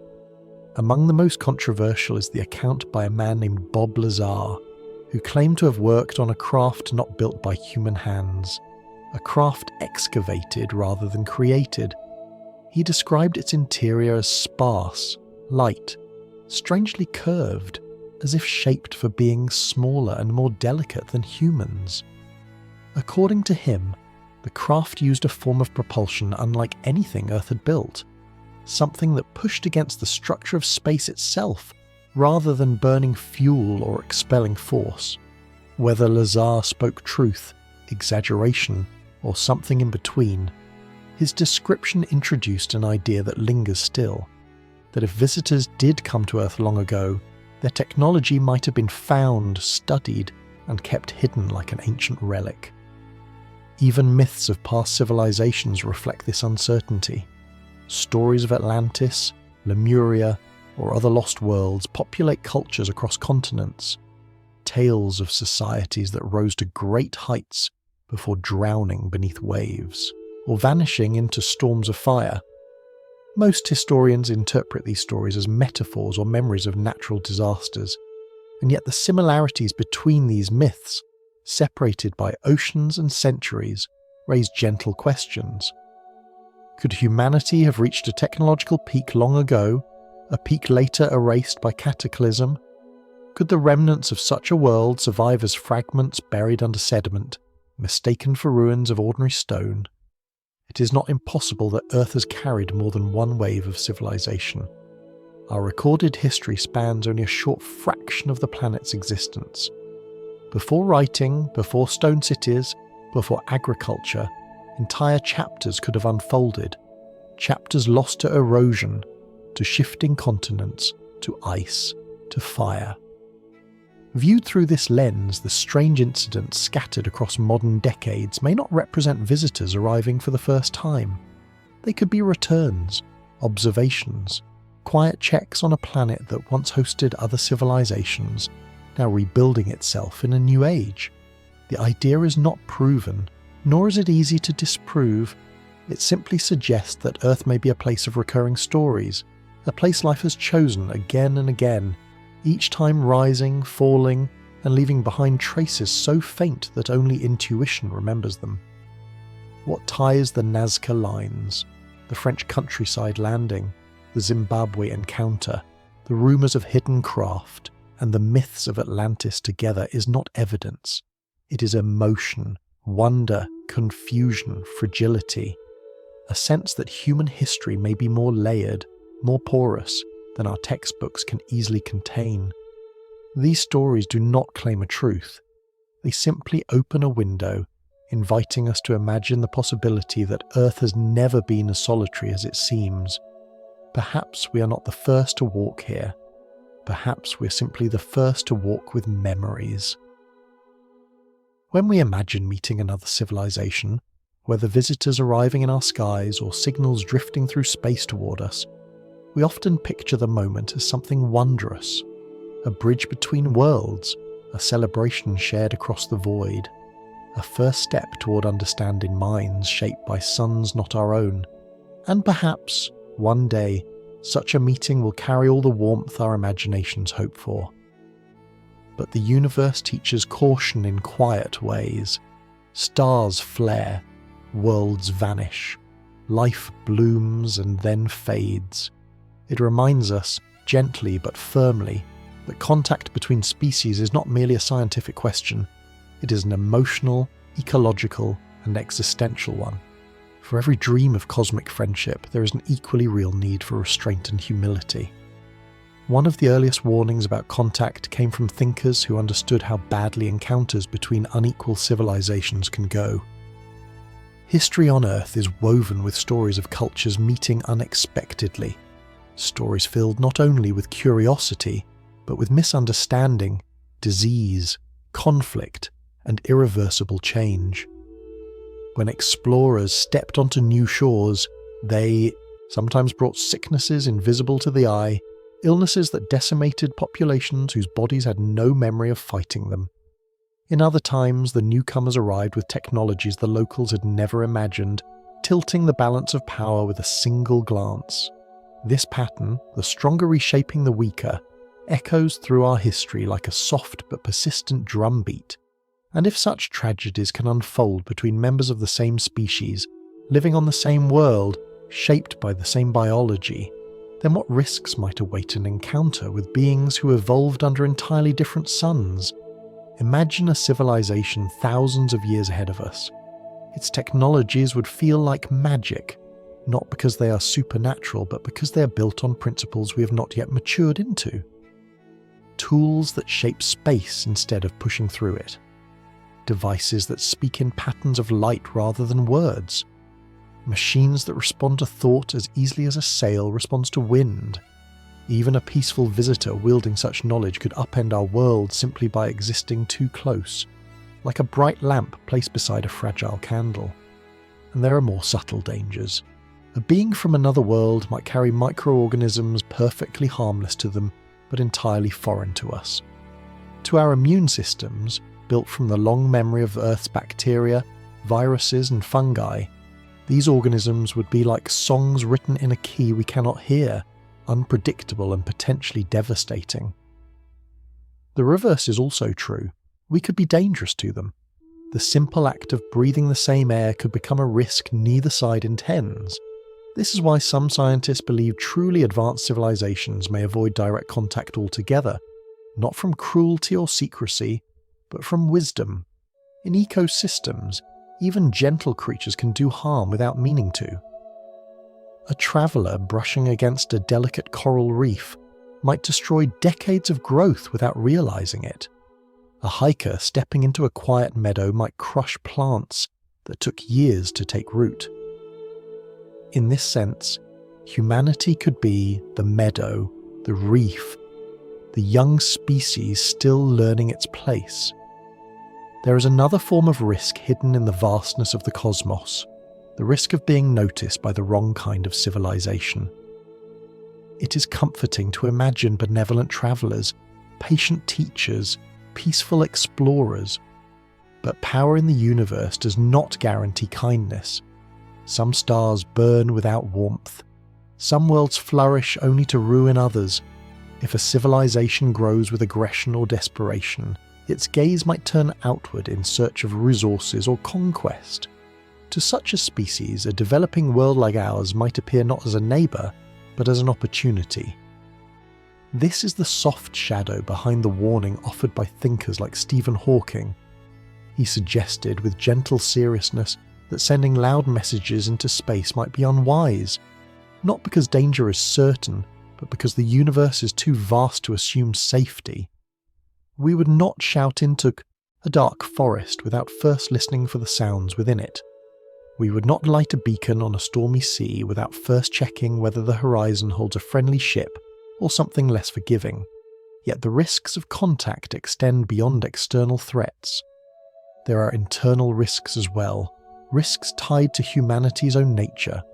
A sudden discovery of extraterrestrial intelligence could strain our political systems, spiritual beliefs and social structures. Some might meet the news with awe, others with fear. Nations might compete to control the narrative. Governments could conceal information, fearing panic. Every reaction humans have exhibited in times of great change could unfold again, magnified by the cosmic scale of the event. But despite all these risks, there is a quieter truth beneath the caution. Contact could also uplift us. It could teach us how to survive the long night of the cosmos. It could show us how to protect our world from the dangers that extinguish others, supernovae, rogue asteroids, cosmic storms. It could offer insights into the very nature of consciousness, time, and existence. If handled with care, if approached with humility and compassion, contact could guide us toward a future richer than any we can imagine. The key lies in balance, to be brave without being reckless, curious without being naive, hopeful without ignoring history's gentle warnings. Perhaps advanced civilizations have already learned this balance. Perhaps they watch emerging species from afar, waiting until those species prove they can meet the universe without harming themselves or others. Perhaps silence is not absence, but patience, a cosmic incubation period during which young civilizations are allowed to grow in peace. And perhaps one day, when humanity has matured, when we have learned to guide our own storms, to live in harmony with our planet, to understand the delicate web of life we belong to, we will become ready for a meeting that changes everything. Until then, the universe remains a place of both wonder and caution. Its vastness holds countless possibilities, some bright, some shadowed, but all worthy of humility. The risks of contact do not ask us to fear the stars. They ask us only to listen carefully, to learn slowly, and to treat the unknown with the gentleness it deserves. When people imagine cosmic civilizations, they often picture vast empires spreading effortlessly from star to star, shimmering fleets, luminous cities suspended in space, alliances woven across nebulae like threads of light. But the truth, if such civilizations exist, may be far quieter and far more complicated. Expansion is not guaranteed. Progress is not endless. And freedom among the stars may be more fragile than the empty sky suggests. Just as life on Earth faces barriers, environmental limits, cultural conflicts, political challenges, civilizations elsewhere might encounter their own invisible boundaries. Some may reach extraordinary heights of technology only to find themselves unable to move further, caught in what thinkers sometimes call a trap. These traps are not physical cages but patterns, cycles of regulation, disagreement, fear, or exhaustion that settle over a society like a soft, immovable weight. Imagine a world where innovation grows faster than stability. Machines advance, knowledge expands, but social structures struggle to keep pace. Laws multiply. Caution replaces curiosity. Every new invention must pass through countless layers of review, each shaped by memories of past mistakes. Over time, progress slows until it becomes a whisper. The civilization has not fallen. It has simply become still, suspended in a delicate balance it cannot disrupt without risking itself. Other civilizations might encounter the opposite problem. Instead of too much restriction, they suffer from too little unity. Regions or nations may grow apart as their technologies advance unevenly. Some develop starflight, others do not. Some reach for peaceful exploration, others cling to ancient rivalries. Conflict becomes a shadow that moves alongside every step forward. A global or planetary fracture prevents collective action. No matter how advanced parts of the world become, they cannot cross the threshold into the stars because too much energy is spent managing the fractures beneath their feet. Still others may simply lose the spark. A civilization might overcome disease, hunger, energy shortages, and conflict, only to find itself drifting into complacency. With all basic needs met, curiosity fades, ambition softens, generations grow accustomed to comfort. Exploration becomes a story of the past. Their cities remain bright, their skies peaceful, but their reach never extends beyond the warm glow of their own home star. When thinkers speak about the trapped civilization idea, they often describe technological ceilings, limits imposed by resources, environment, or physics. But the softer truth is that civilizations may be held back not by the universe, but by themselves. Their fears, their disagreements, or their apathy could tie them gently in place, like roots wrapping around the base of a young tree, preventing it from growing tall. Yet even for civilizations that do break free, those that rise beyond their home worlds, mastering distances that once seemed endless, the galaxy does not necessarily offer open space. Instead, it may resemble a patchwork. Regions of influence, unspoken boundaries, silent agreements as old as the stars themselves. Each expanding civilization might carve out its own domain, not from conquest, but from necessity. Travel beyond these boundaries could bring competition, misunderstanding, or danger. In this imagined galactic landscape, borders would not be lines drawn on maps. They might be zones of space where certain types of travel are discouraged, not by law, but by custom. Areas where long dormant technologies drift, regions near unstable stars, pockets of ancient ruins whose origins no one fully remembers, or perhaps even territories quietly maintained by civilizations older than memory, civilizations that shepherd not planets, but star clusters. These borders may be invisible, but they could be felt in subtle ways.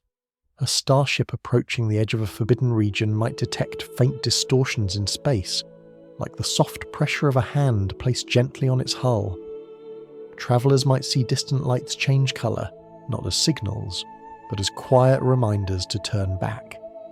Entire sectors of the galaxy could carry a sense of watchfulness, as though someone unseen maintains a fragile balance. Within such a galactic patchwork, alliances among younger or weaker civilizations may form naturally. Species scattered across neighbouring stars might discover that cooperation is safer than solitude. They might build shared networks of communication, currents of information flowing like soft tides between systems. They might offer mutual protection against natural dangers or against the influence of civilizations far more powerful than themselves. These alliances would not resemble human politics. They would not involve flags or armies or borders drawn across land. Instead, they would resemble ecosystems, fluid, adaptive, shaped by the needs of the moment.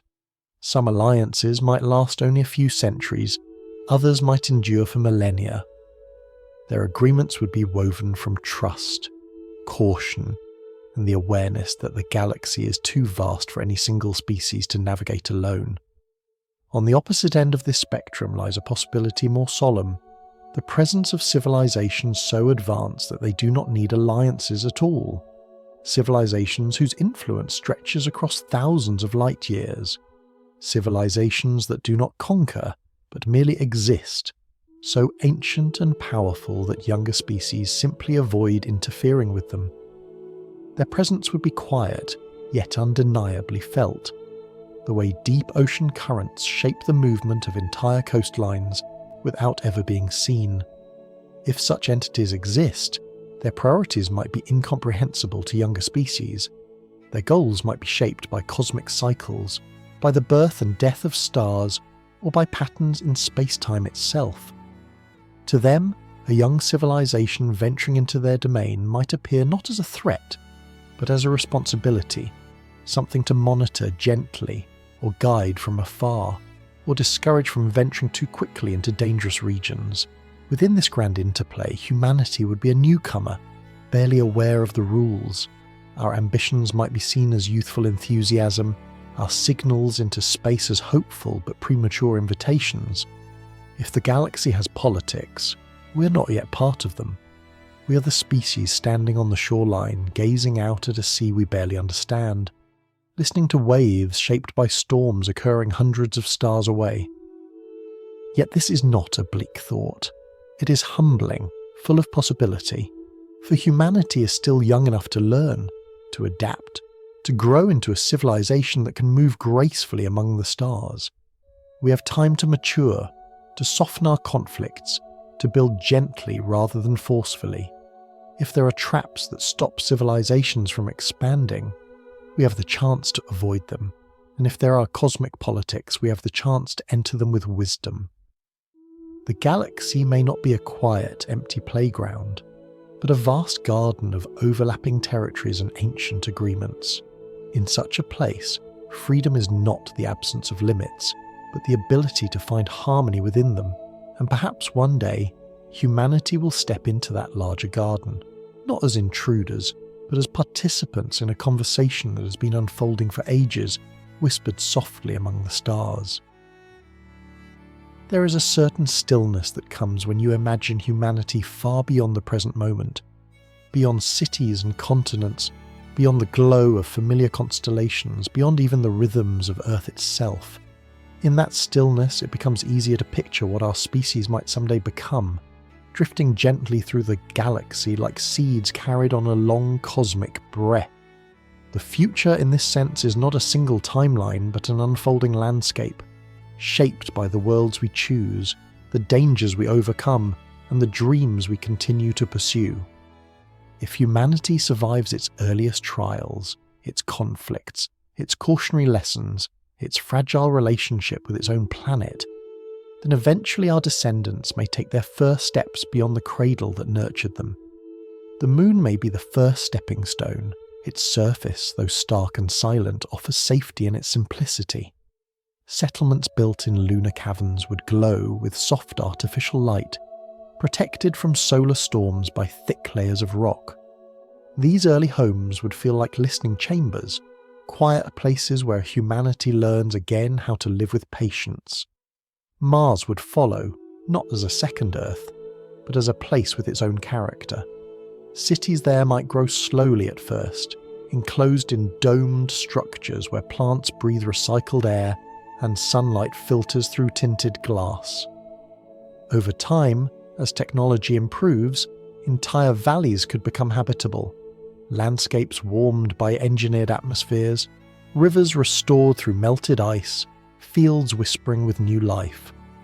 Martian nights are long and cold, but under the right stewardship they could become peaceful rather than harsh. And once we establish ourselves on these nearby worlds, our eyes will inevitably drift to other stars.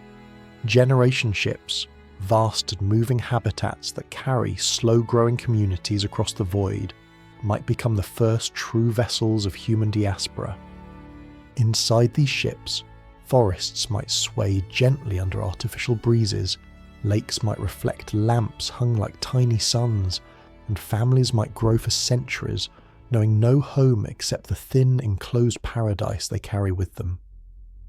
Life aboard such a ship would feel like living inside a long dream, one that eventually ends with arrival at a new sunrise, a new world. Some travellers might choose a different path: deep sleep. Cryosleep has long been imagined as a way to pause a journey, allowing travellers to sleep between suns. In such a future, a person could lie down on a ship orbiting Earth, close their eyes, and awaken beneath the light of a star that was once only a faint glimmer on astronomers' maps. The experience would be both disorienting and tender, time passing not as a ceaseless river, but as a sudden breeze. But as humanity spreads among the stars, something inevitable will happen. We will change. Gravity shapes bodies, atmospheres shape lungs, light shapes eyes. Over countless generations, humans living in different environments will begin to diverge, not by intent, but by adaptation. Those who settle on worlds heavier than Earth may develop shorter, sturdier builds. Those on lighter worlds might become tall and graceful, their bones thinner, their movements flowing. On dim planets, eyes may widen to gather every photon of light. On bright ones, skin may deepen in colour, shielding against a fiercer sun. Over long stretches of time, these differences will grow so pronounced that people from different worlds may no longer see each other as versions of the same species. Stories of shared ancestry may fade into legend, preserved only through archives carried on board ancient ships or etched into monuments on forgotten moons.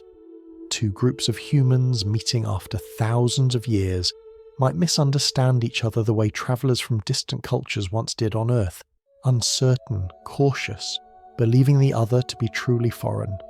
It's even possible that far in the future, a group of starfarers exploring the ruins of Earth might stand before the Great Pyramids or the carved faces at the foot of mountains, puzzled not because the structures are mysterious, but because they no longer remember that their creators were human. They might interpret them as relics from another species, long vanished, a species whose shape does not match their own evolved forms. In that distant age, we ourselves might seem like an alien civilization, forgotten by our descendants who know only the lives they have shaped on other worlds. Yet there is beauty in this possibility. It means that humanity is not static. We are capable of becoming many kinds of beings, each shaped by the landscapes we call home. It means our potential is as wide as the galaxy itself.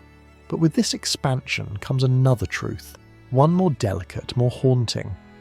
In all our searching, all our wandering, all our striving, we may never find another civilization.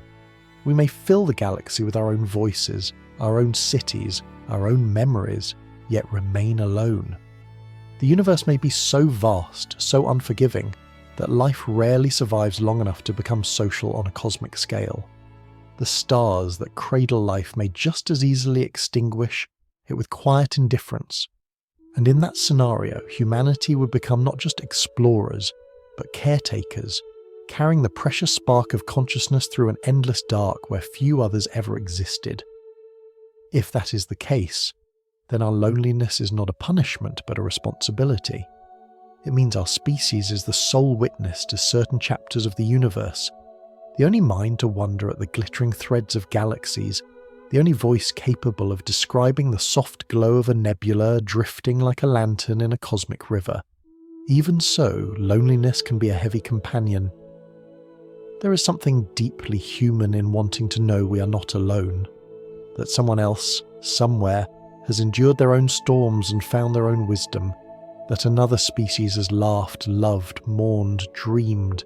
It is a longing not for validation, but for kinship. And yet, there is a gentler fear beneath this longing, the fear that meeting a powerful civilization might end us before we can become what we hope to be. Between the terror of encounter and the sadness of solitude, humanity walks a narrow path, a path illuminated by curiosity, shadowed by caution, and softened by the hope that someday, somewhere, we may find balance between the two. In the end, the final question hanging over humanity's long future is not whether we will reach the stars, or how many worlds we will settle, or what forms our descendants will take. The question is whether the universe holds others like us, or whether we are the single fragile flame flickering in a vast dark field. Worse than meeting a civilization too powerful for us to understand would be travelling forever with no one to meet at all. And if that is our fate, to bloom in solitude, then the beauty of our journey becomes even more precious. Because every sunrise on every world we touch, every forest grown beneath alien skies, every song carried across distant valleys will be proof that life found a way. That consciousness appeared, however briefly, to witness the universe with wonder.